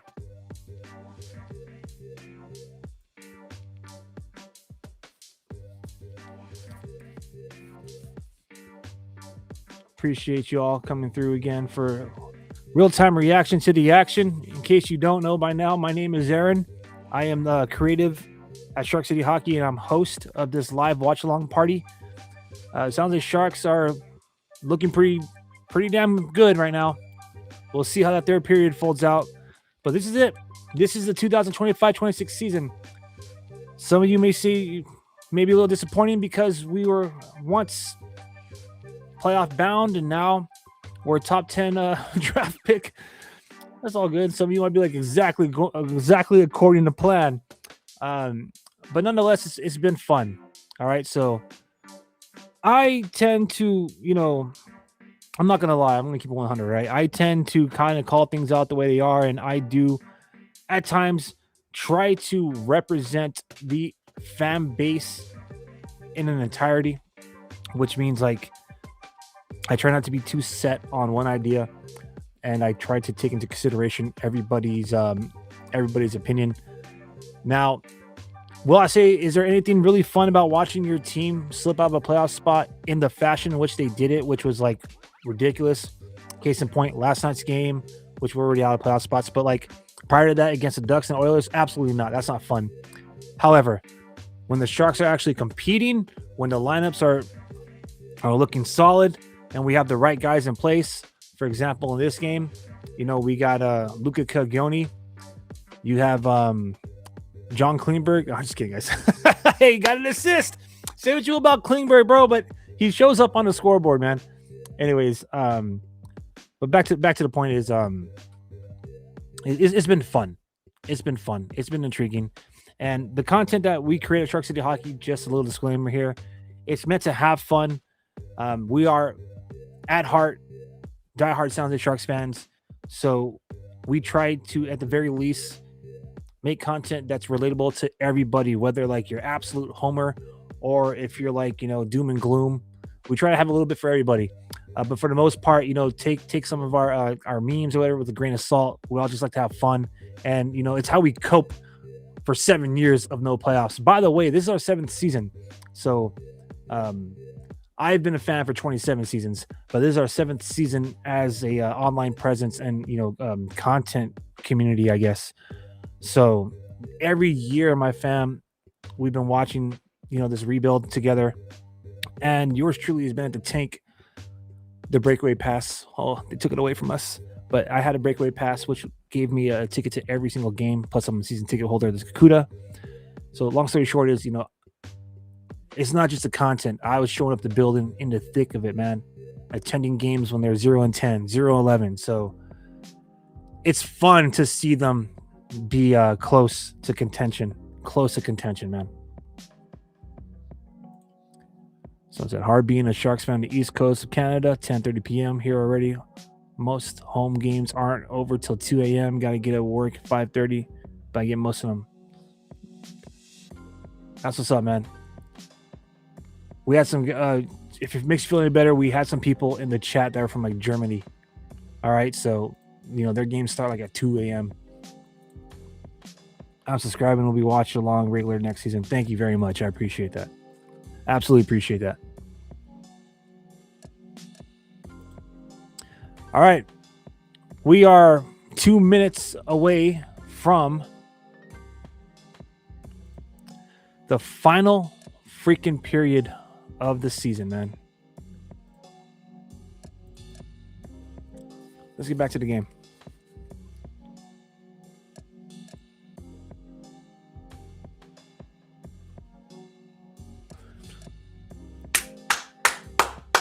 Michael Misa, goal, baby!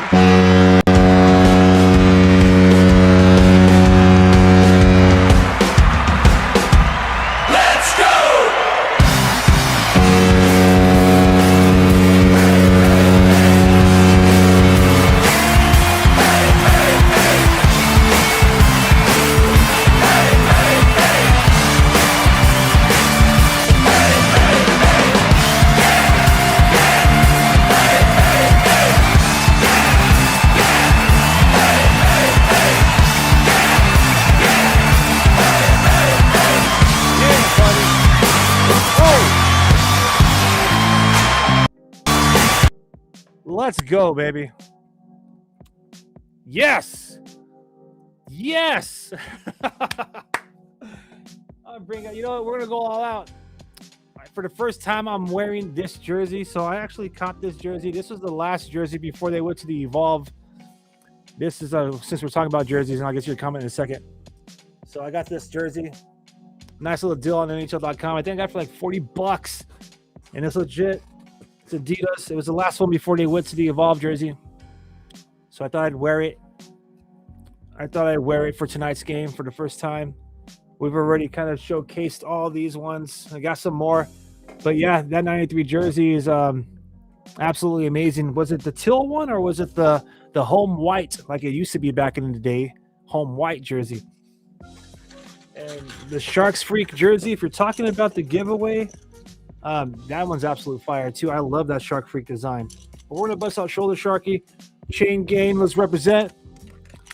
Oh my gosh. Look at that. Our live game action tracker from inside the arena tells us that we got another freaking goal. Who is it, buddy? Who is it?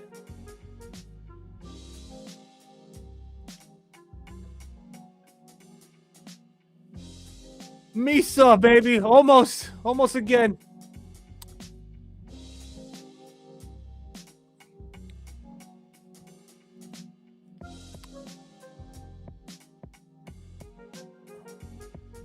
Eklund, nice move. Eki centers it. Who is it? Who cleans it up? Who does it? Eki! Eki! Eklund!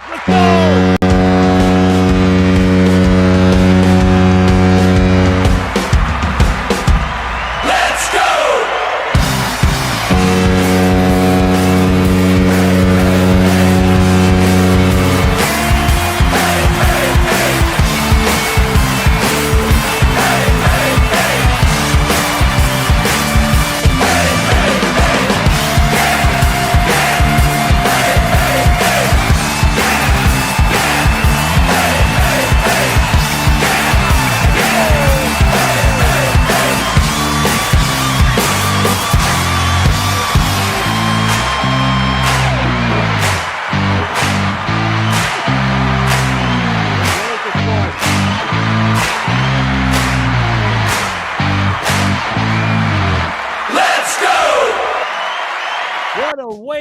The period 18 minutes. That's 2 minutes, like less than 2 minutes. 18:01. Michael Misa gets his 9th of the year, and then at 19:55 with 5 seconds remaining before the buzzer, Willem Eklund gets his 15th of the season. 5-1 San Jose Sharks. How about this, Sharks fans? John Kleinberg has 2 assists tonight in his 700th career game. Let's go. Let's go. That's the end of the second period, man. That's what I'm talking about. All right, so check this out, fam. We're going to come back with the intermission report as we usually do in just a second. I'm going to take a step aside, kind of collect something to munch on really quick. I'll be 100 with you. And then, when we get back, we'll talk about that awesome freaking shark-infested freaking goal scoring in Winnipeg, man. Wow. That third period was all San Jose. 3 goals in that third period. Let's go. And yes, finally, a good game. That's what I'm talking about, baby. A feel-good game. Yes, sir. We are buzzing. All right, let's turn up the music here.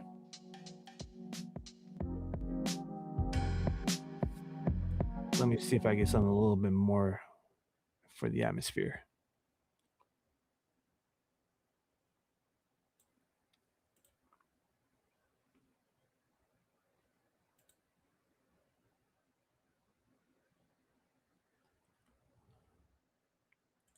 And let's go. Let's see if some chill hop will do the job.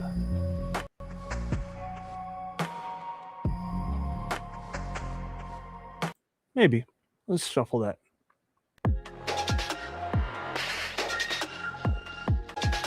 Definitely not that. Let's go something different. There we go.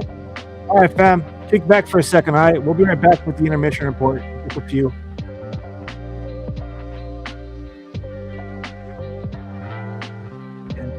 Intermission report.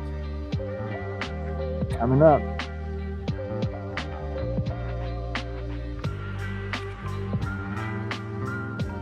And talk to. All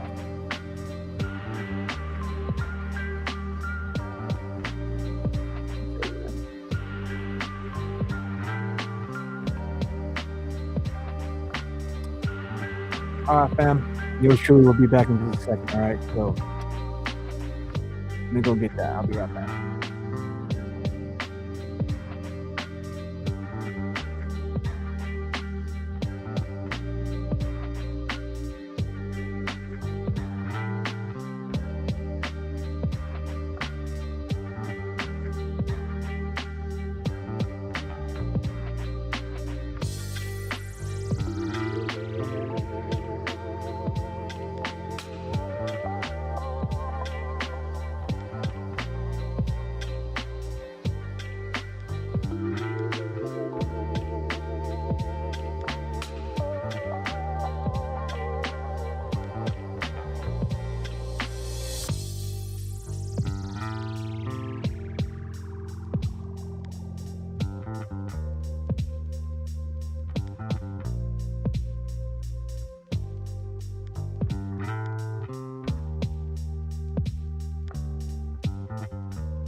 All right. Welcome back to the Shark City Hockey Premium live stream with real-time reaction to the action.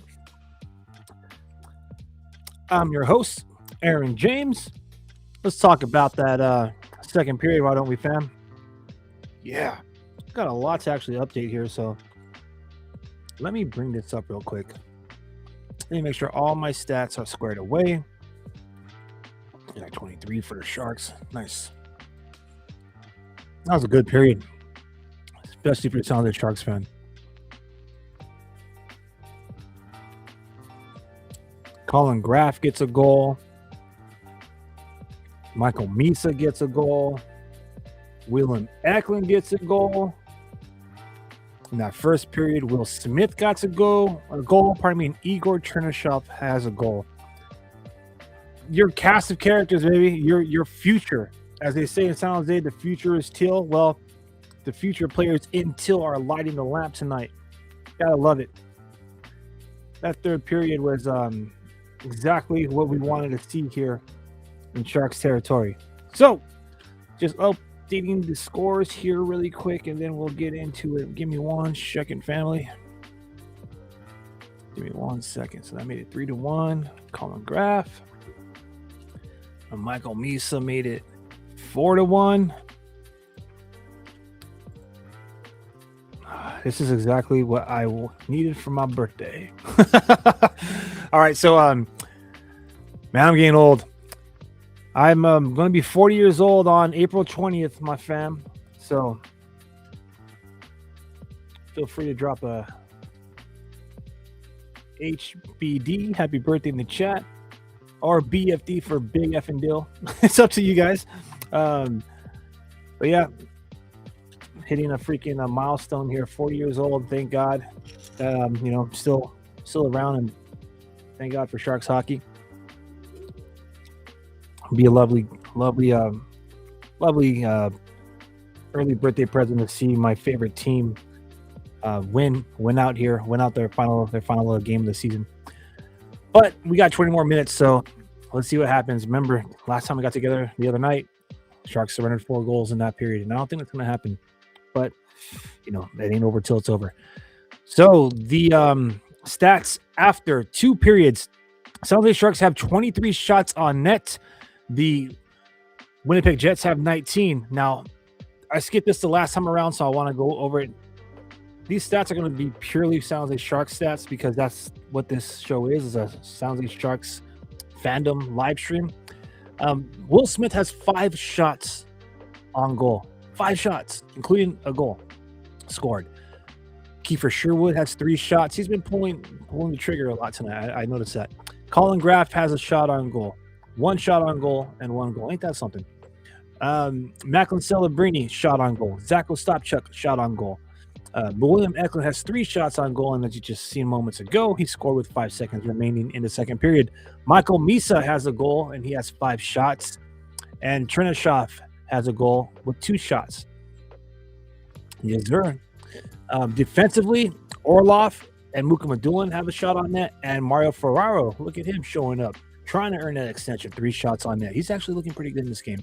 He's been looking pretty good the last couple of games when they utilized him, having him pinch from the blue line, going a little deep to help on the ozone.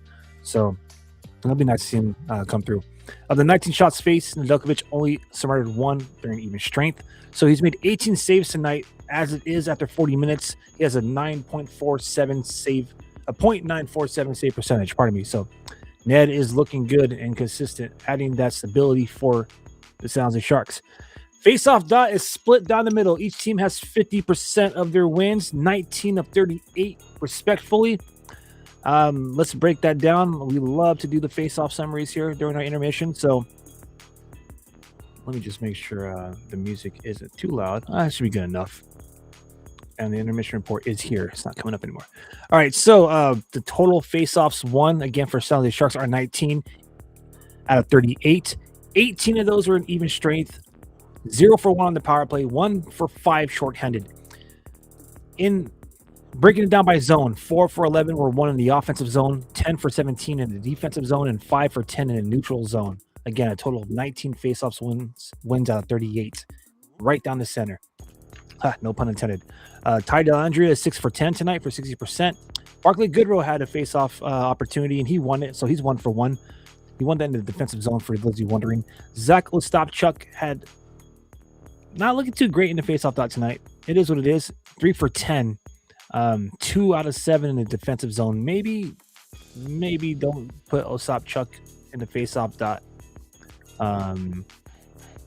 when you have to take a faceoff next to Nedeljkovic. Maybe that's a circumstance of icing. Not too sure. Macklin Celebrini is 50% of the faceoffs, 5 for 10. And Michael Misa is 4 for 7, 57%. So that right there is your faceoff summary. Going down the game stats a little bit further, Sharks are 100% on the power play still from that goal that was scored by Igor Chernishev in the first period. The Winnipeg Jets are 0 for 2. They've had an opportunity in the first and in the second on the man advantage. The Sharks were called for too many men on the ice at 10 minutes and 23 seconds in the second period, but they were able to kill that penalty off as well. Hits, kind of a low event physical game.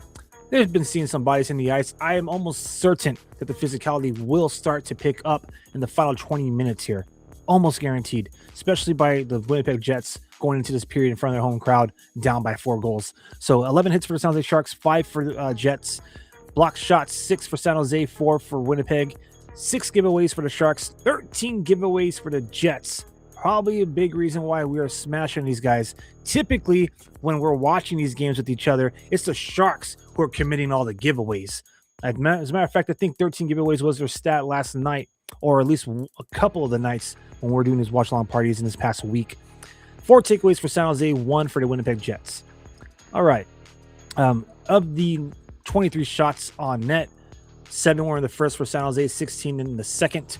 And for Winnipeg, 12 in the first and 7 for the second, which isn't too bad considering that they only had 1 shot on net in the second period, and that took them 10 minutes into the second frame to actually register that shot on goal.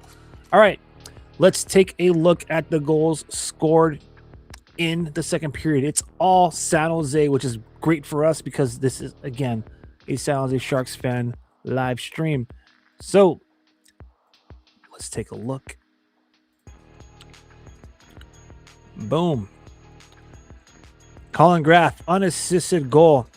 All right, I'm going to let it run one time really quick. I love this effort. Look at that still in the defensive zone and just absolutely finds the space in the neutral, not the neutral zone, pardon me, in the slot, the high danger zone, as y'all call it. First of all, let's just start from the top. Here's your puck carrier. I love this formation right here. First of all, Colin Graff is right here. So the fact that he came from this point in the blue line all the way over here to take the puck away, and just motion his way, skate his way through here. Fantastic. We're all talking about how great Colin Graff is being undrafted. Outstanding play. But what I was trying to get at was formations. I love this. The Sharks are absolutely collapsing on the puck carrier. You would think this would be a little scary, though, because you have potentially a wide open opportunity right here for his pass. But I think with Kudashev and is that Kudashev again? I'm not sure. But Ty Dellinger right here, and then Mario Ferraro. I think the reason why these guys are collapsing on the puck carrier is because with Luca Caglioni right here, high in the slot, he has the speed to make up for that space and challenge if the Sharks get caught. If they get caught creating a passing lane and they were able to feed the puck this way, Caglioni is definitely a guy you could depend on to take away that empty space and challenge the puck carrier. So let's play it again. Boom! As you can already see, the pass goes through, and Caglioni's already on it. Boom! Already on it. Right? Ty Dellinger gets it, kind of runs into traffic there, and then Colin Graff is there to steal the puck away. Look at that. Gets the puck in the neutral zone. He sees that the defense is collapsing on Kudashev there. They are still trying to take away the slot. I love how he creates a space. Look at that. Boom. This guy just overcommitted. Wide open. Left it wide open. And I want to get my stat for exactly where that shot was taken. So give me 3 seconds here.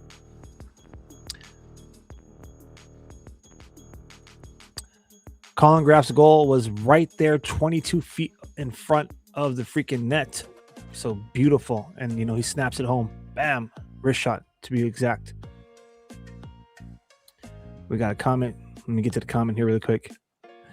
What minute is it now, and how long has the hockey match been going on? So right now, we have about 2 minutes before they drop the puck for the third period. We're in the second intermission. All right.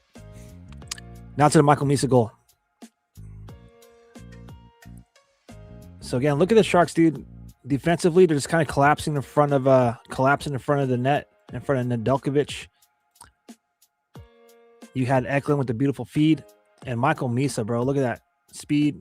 He has Keith Chief 2-on-1 opportunity. That's all. First of all, great awareness by Klingberg. He gets it to Eki. I don't know how Sherwood gets the assist on that, but it is what it is. Maybe, I don't know. Anyways, but Eki feeds it to Misa. He has Sherwood right here pinching. It's a 2-on-1, and it stays a 2-on-1 because of that speed from Michael Misa. Remember, Michael Misa recorded the top speed in the National Hockey League about a week ago, right? So here he is. Elects to shoot, and I'm glad he did because he got his own rebound and buried it.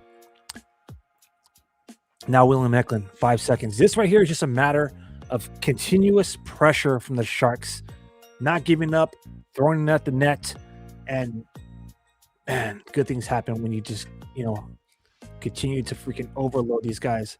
So first, Eki elects to go with the pass. He gives it a stop check. A stop check with a prime opportunity. Juicy rebound. It looks like the netminder was counting and trusting his defender to kind of clear it. Chief Keefe disrupts it, takes it away, feeds it to Mario Ferraro, who again is he's taking some shots. He's been shooting that puck often in the past few games of the season here. And the rebound is just cleaned up by Eki. Boom. 5-1 Sharks. And that's how we got to where we are, fam. All right, so for those of you who are wondering where we're at, we are about to have the third period start here. San Jose Sharks have a 5-1 lead over the Winnipeg Jets. This is the final game of the season for these two squads. It's the final regular season day in the National Hockey League as the Stanley Cup playoffs do begin this Saturday. And that's where we're at, fam. It's been a while. It's been a few games since we got together to enjoy some quality Sharks hockey. So thank you all for joining me. If you're joining us late, I'm Aaron James, host and creative here at Shark City Hockey. And we're going to do some more real-time reaction to the action as, Sounds like Sharks are about to play their final period of the season. And you know what? Forgive me in advance if I kind of zone out on the live broadcast feed, because this is also going to be the last 20 minutes of Sharks hockey for yours truly to, as a fan and a spectator to enjoy. So I try to keep you all up to date, but at this point, feel free to chat amongst yourselves.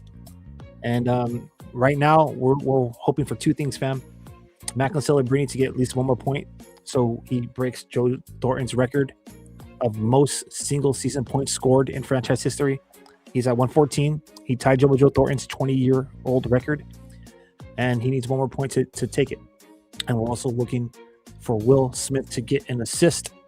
If he gets one assist tonight, that young man is going to get his $250,000 bonus. As a matter of fact, look at the plus minus really quick. Give me 1 second. Let me look at Philip Kudashev.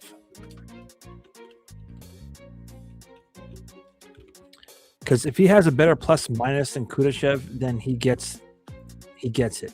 Now, last time I checked, Kudashev was at 0 plus minus, and Smith was at -1.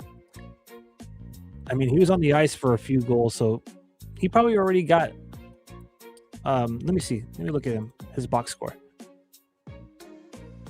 He's at +1 right now, so that gets him at 0. So right now, the plus minus game isn't working for him. He needs either 3 points, 1 assist, or a better plus minus at the end of this game to get his $250,000 bonus per Puckpedia. All right, game on, baby. Let's go.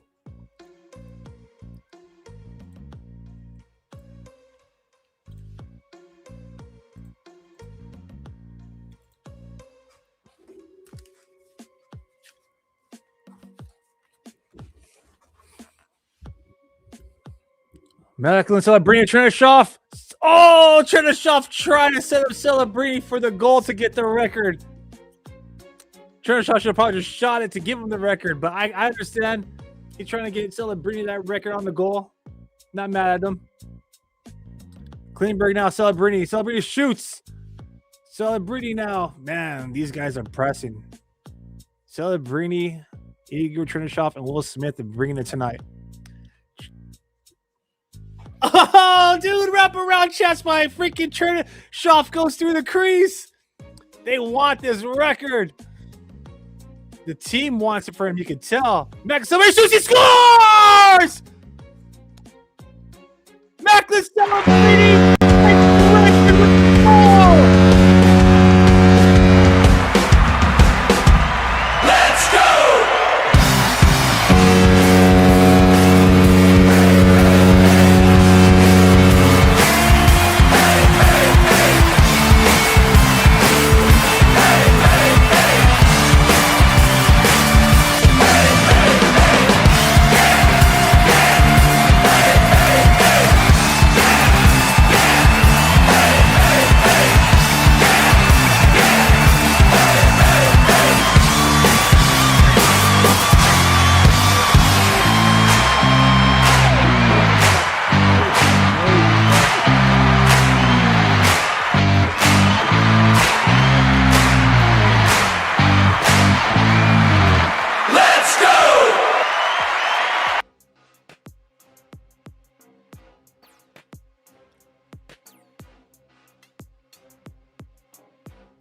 And Will Smith gets the assist.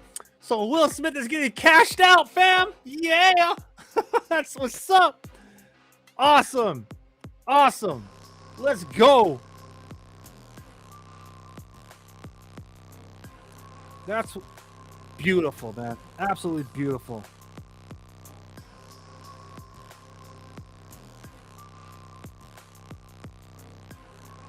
Now we're gonna just kind of chill and just talk till, man. We'll just chill and talk till at this point. He beat his landlord for most points in Sharks history. Yes, he did. Yes, he did, man. Good job for Macklin Celebrini, bro.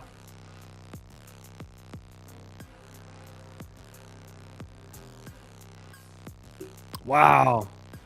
You did it. Good job, man. They wanted that to be a goal, too, because Chernyshov had a chance to bury it a couple of times. I think on the last attempt on the wraparound, he obviously was going for the goal. But the first chance he got, he did try to feed Celebrini. So it's really cool that he got it on the goal. I'm not going to lie. That's pretty awesome.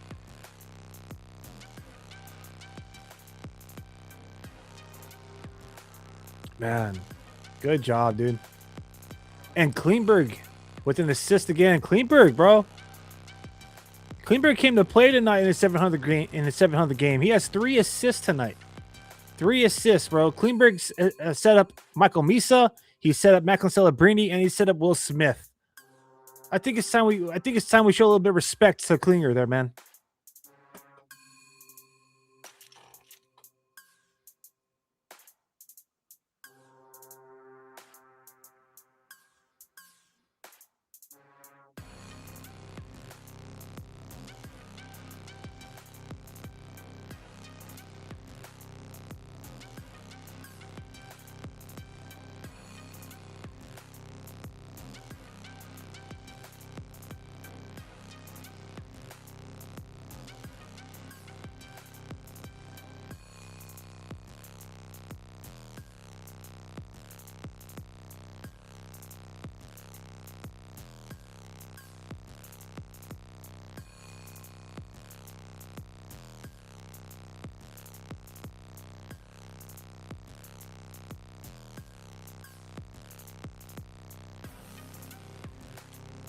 Sharing with my community on Threads. I do need to update the score, man. Thank you for keeping me honest there. As I said, I might just kind of kind of geek out here. He did it, bro. He absolutely did it. Good job for Macklin Celebrini. Wow.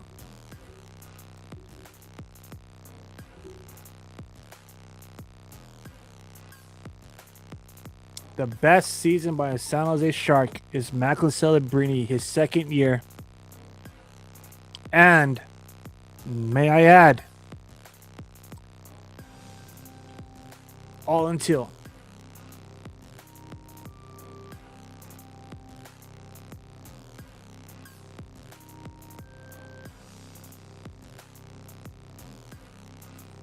Was Joe Thornton's all until that year too, 2006, 2007? I'm getting my history a little fudged here.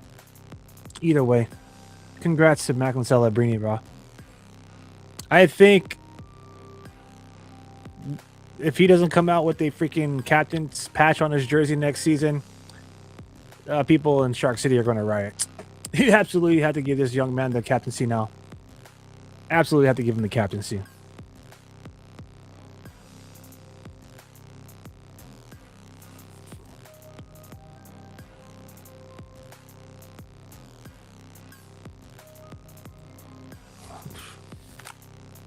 There you go, brother. As I mentioned before, we always get a lot of people who be having money on the line come to his live streams. It's always great to see someone, get some big wins here. So congratulations, $1,300 cash on a $5 bet. Have yourself a day. Have yourself a good day, man.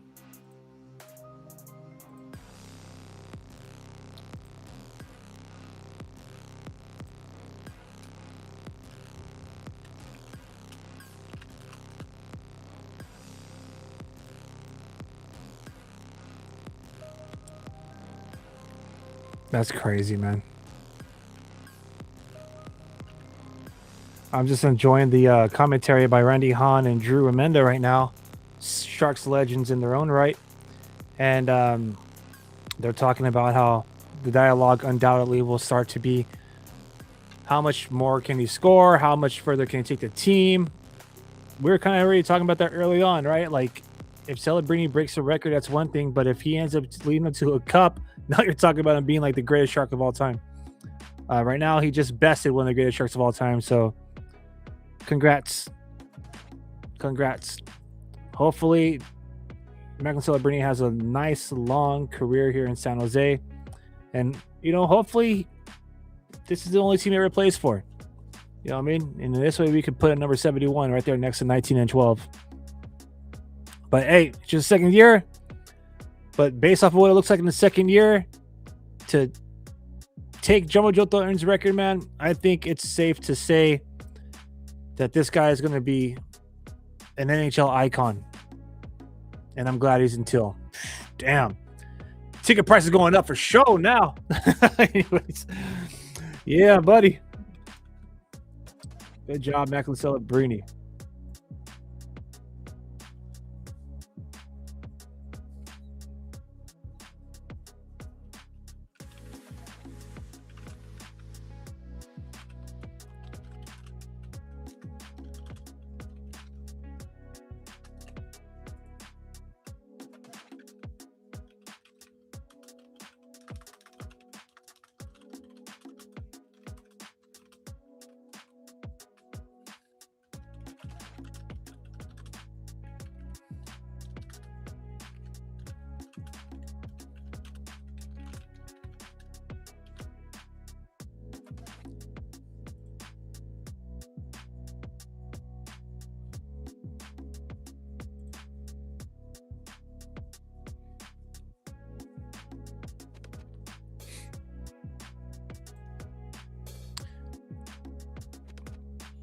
For real.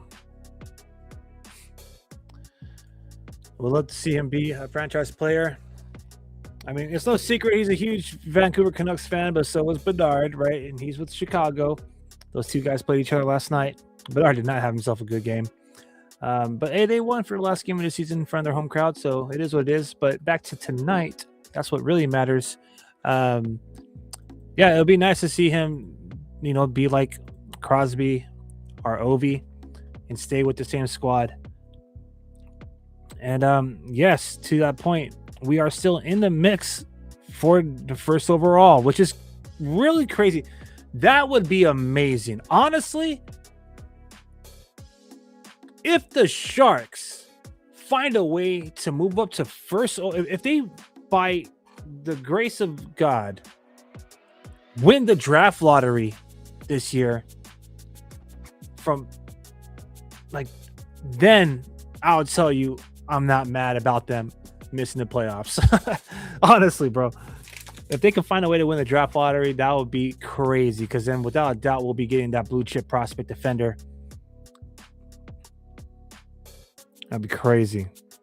But yeah, and I agree. Top 3 would be ridiculous. I was messing around Take-a-thon this past couple of days just to have some fun and see how long it takes. I was surprised. It didn't take me a lot of tries to get from number 9 spot to number 1. You know what I mean? But I don't know. I think, Vancouver pretty much has it on lock. But hey, we'll see. We'll see. All right, TV timeout. Excuse me, I gotta take the socials, get everything all squared away and updated.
You know what? I'm just gonna enjoy the moment with y'all. Forget socials. I'll tell it to y'all later. Yes, sir. So while we're talking about socials, I might as well plug them. Please, if you're enjoying this live stream, smash that like button. All right, go ahead and spam the chat with Sharks or Celebrini or whichever team that you are a fan of, because I know we have fans from other hockey teams up in the chat.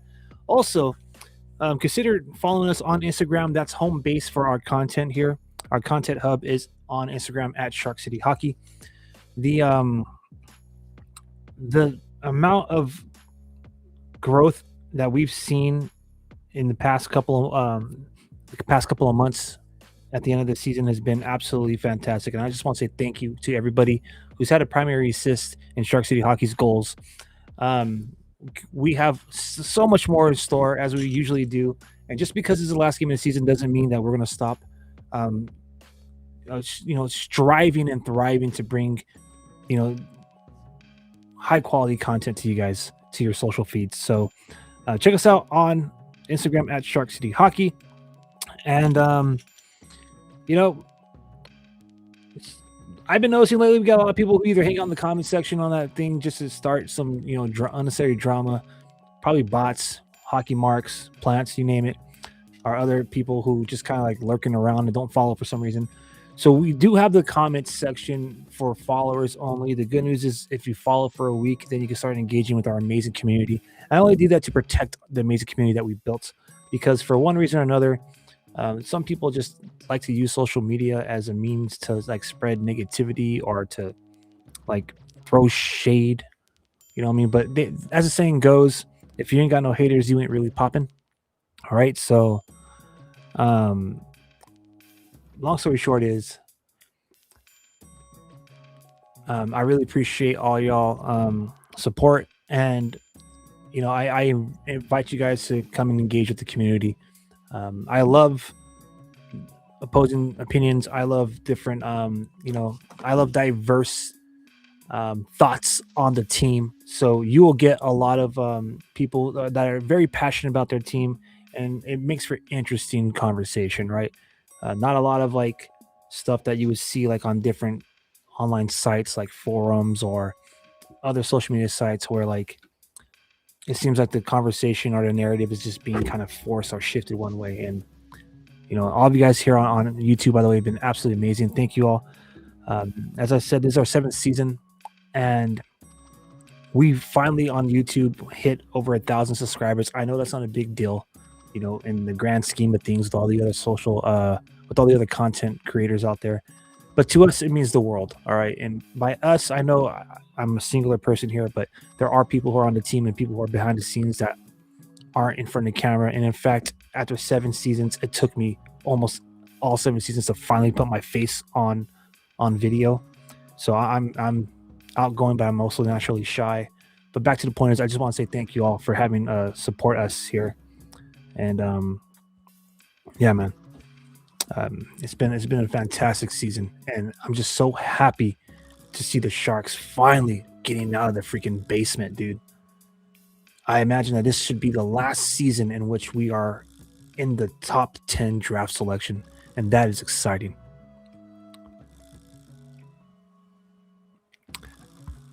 Thank you for your words, brother.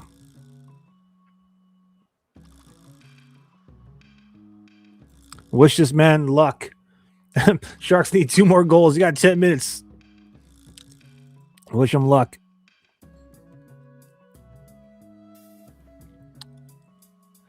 Let me update the shot clock here. Well, actually, it's up to date. Ever since that last Mac and Celebrini goal, it's kind of calmed down. It's still 26 shots on net. What a game. This is what I'm talking about, baby. This is how you end the game. Or end the season, rather.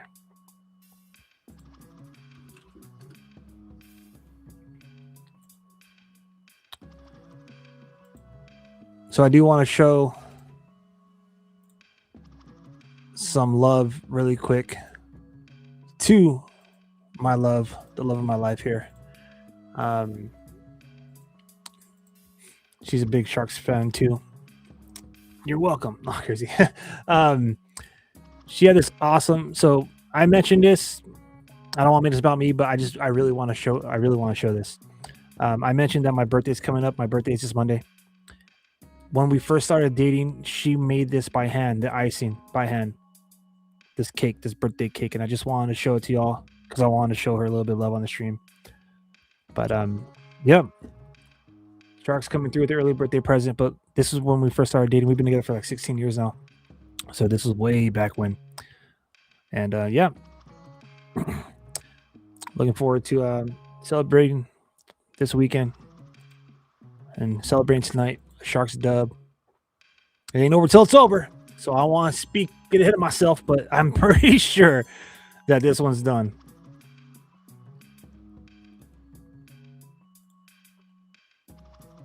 Yeah, she's amazing. She's amazing. You know what? I was kind of like keeping this one under wraps too, but when we first started, let me see. I might as well. You know, actually, the next one I'll save for our Instagram account. But when we first started dating, she also drew, like the first year we started dating, she also drew me a really epic Sharks logo playing one of my favorite BC Rich bass guitar models. I'll share that on the Instagram this weekend sometime. But anyways, 8 minutes remaining here in the season, guys, and we're coasting our way toward a dub. So if the score stands the way it is, and the Sharks indeed come out of this with a dub, they will have 39 wins on the season and 86 points in the standings. So that's what's up.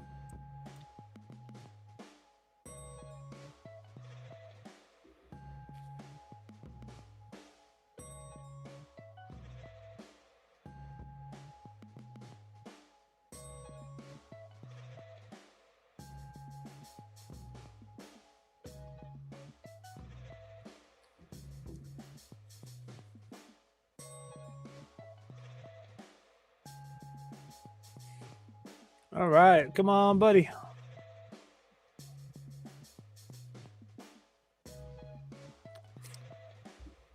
I imagine it was just a drawing of a shark playing the bass, but it wasn't a shark bass. But yeah, that would be pretty epic. Like maybe a bass with the body shaped like a shark tooth or something, right? That'd be kind of cool.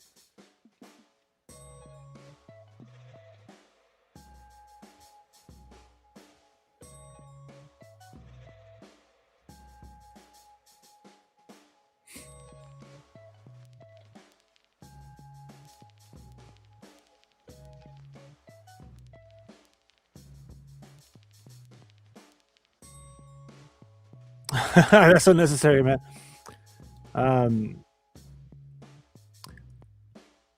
I enjoy doing this because I love to be creative and I like to, connect with like-minded people, like with hockey fans and whatever. Appreciate it, but don't need any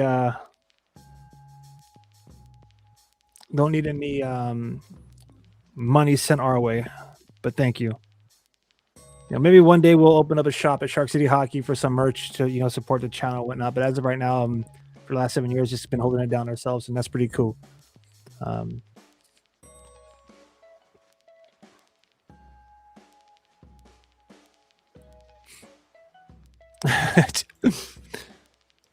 Well, there's also ways to watch a game. You can stream. Maybe save a little bit of that money to get the game.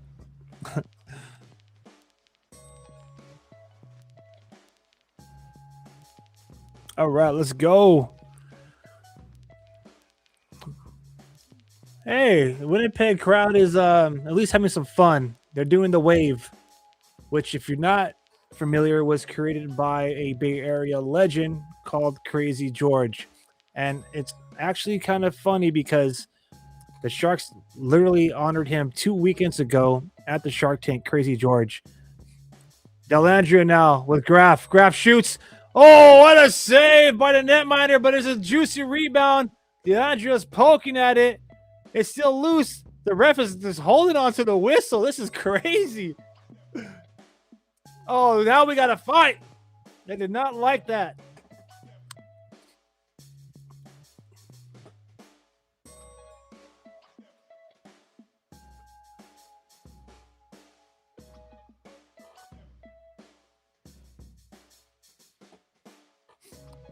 Let's see who was involved in that fight. Josh Morrissey is going to get called for 2 minutes, a minor, a penalty. I see a question about. I would prefer not to. I don't even think the comments would allow it. They're pretty aggressive when it comes to blocking stuff like that, but I would prefer you wouldn't. We've done, and by we I mean everybody involved, not just us here at Sharks Real Hockey, but our community has been done a great job building this channel, and I wouldn't want anything to potentially earn a strike, if that makes sense. But I appreciate you trying to help. Maybe if you want to help on, and I'm not encouraging this, but I cannot prevent anyone from sidebarring on their own, and but I'd be surprised if you came through, but I will have to officially put on record that I would prefer that not happen. I appreciate that. That's what a lot of people also ask, like, why don't I put the live game on? And I know that's like a TikTok thing. Like, people would be on TikTok and they'll be actually watching a live feed, and it's the same thing. I don't have the written express permission of the National Hockey League or San Jose Sharks to actually have a video feed of the broadcast here or our regional sports broadcaster. And if we did, trust me, it would be up. And who knows, maybe one day. But yeah, the biggest reason why we don't have the live feed on here is because we've just had a tremendous community here, and I don't want to do anything to prevent all of us ever getting together for future games and enjoying each other's enjoying each other's company in the chat. And appreciate you for asking. All right, we got 5 minutes of the regular season remaining here, fam. I'm going to turn up the music a little bit as we're on a TV timeout. Let's see if the beats are even. Let's shuffle it.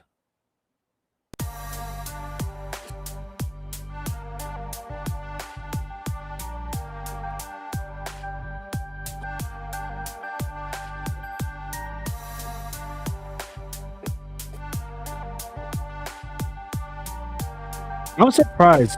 All right. So we're back.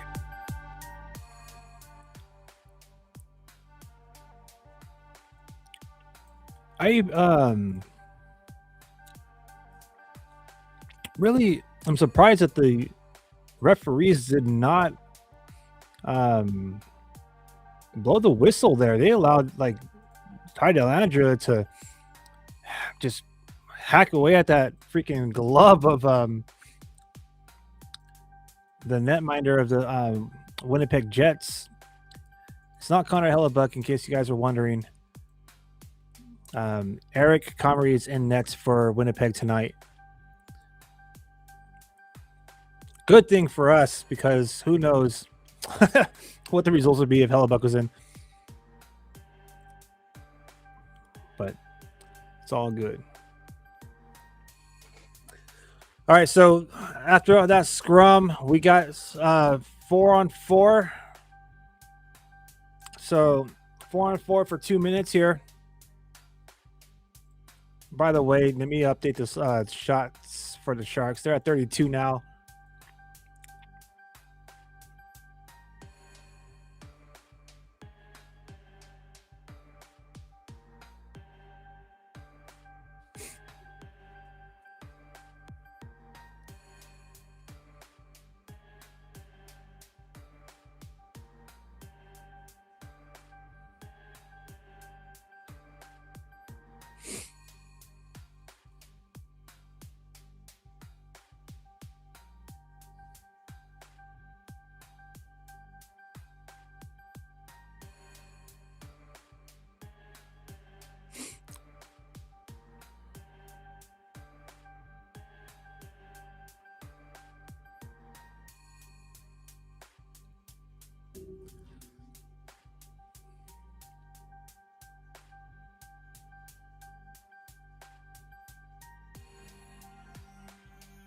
45 seconds remaining on the 4-on-4.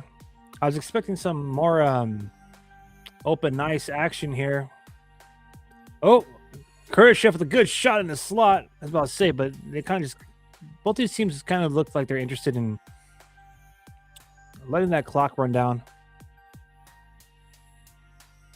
For the Sharks right now, some good offensive zone pressure, cycling the puck high in the offensive zone. She's kind of playing keep away right now, and Shakir Mokmandulan does carry it out of the zone. Passing up to Colin Graff. Colin Graff back, pass it again. Thanks, baby.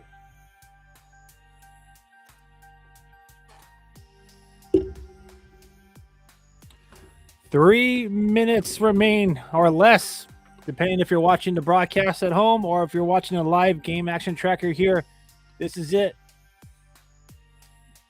This is it, Sharks fan. 3 minutes left in the season, and then, yours truly could go take a vacation.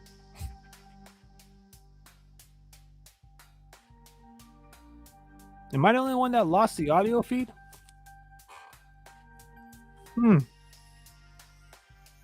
Interesting.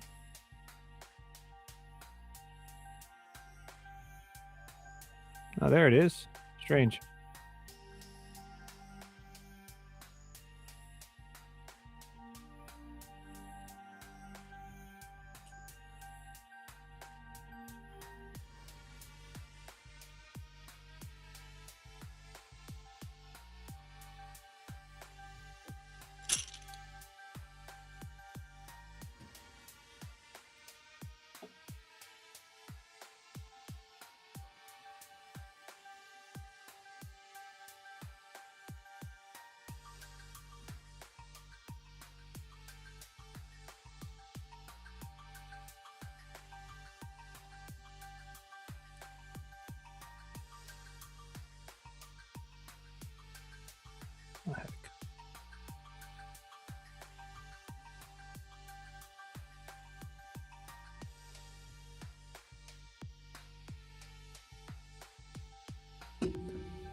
Something happened at Eklund, man. That's ridiculous, bro. What the F is that about? That's some bull shark. That's some straight bull shark, man. It's freaking end of the season, last game, and you're going to be putting the freaking stick in Eklund's eye? Ville Heinola, number 34 of the Winnipeg Jets, with less than 2 minutes remaining in the season, decides to high stick Eklund. It's a 4-minute double minor penalty, by the way. So Sharks will be on the power play for the remainder of the season, and the Winnipeg Jets will be shorthanded to end this 6-1 L. But that's some absolute bull shark. That's uncalled for. Like, they say it's undisciplined handling of your stick, but I'm going to lightweight say that looked a little bit little sus.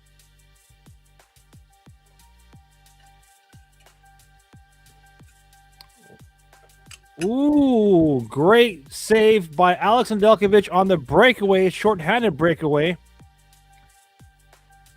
Even at the end of the season, and with this game practically over, and with the way the score it is, Alex Nedeljkovic still comes up through.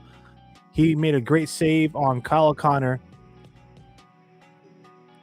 Or was that Cole? No, I think that was Kyle O'Connor. Either way, good save by Ned on the breakaways. We're down to the final minute here in regulation, fam.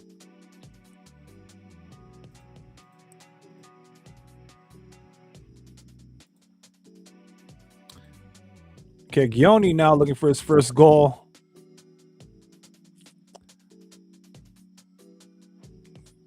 Sharks are closing this game out.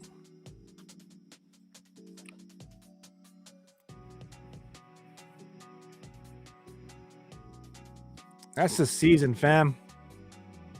That's the season right there. They're just going to stay behind the trapezoid. And good job for Ned.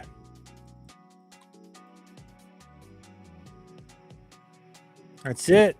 San Jose Sharks win this game. Final score 6-1.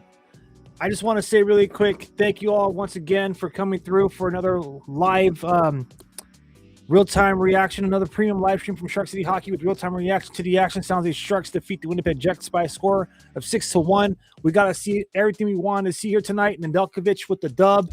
Macklin Celebrini breaks the record, the franchise record, Joe Thornton's record of 114 points in the season. He gets 115. Good job. Igor Chernyshov, Will Smith, Colin Graff, Michael Misa, Willem Eklund, and Macklin Celebrini get the goals. All of your future stars in San Jose get the goals. And stick taps to John Kleinberg, by the way, taking a lot of heat and shade all season long from the fan base here in San Jose. It's his 700th game. Not only did he get an alternate captain's patch on his sweater tonight, but he got an assist on Will Smith, Michael Misa, and Macklin Celebrini's goal. All right, so love it. Absolutely love it, man. Nedeljkovic holding it down as usual, made 25 saves on 26 shots.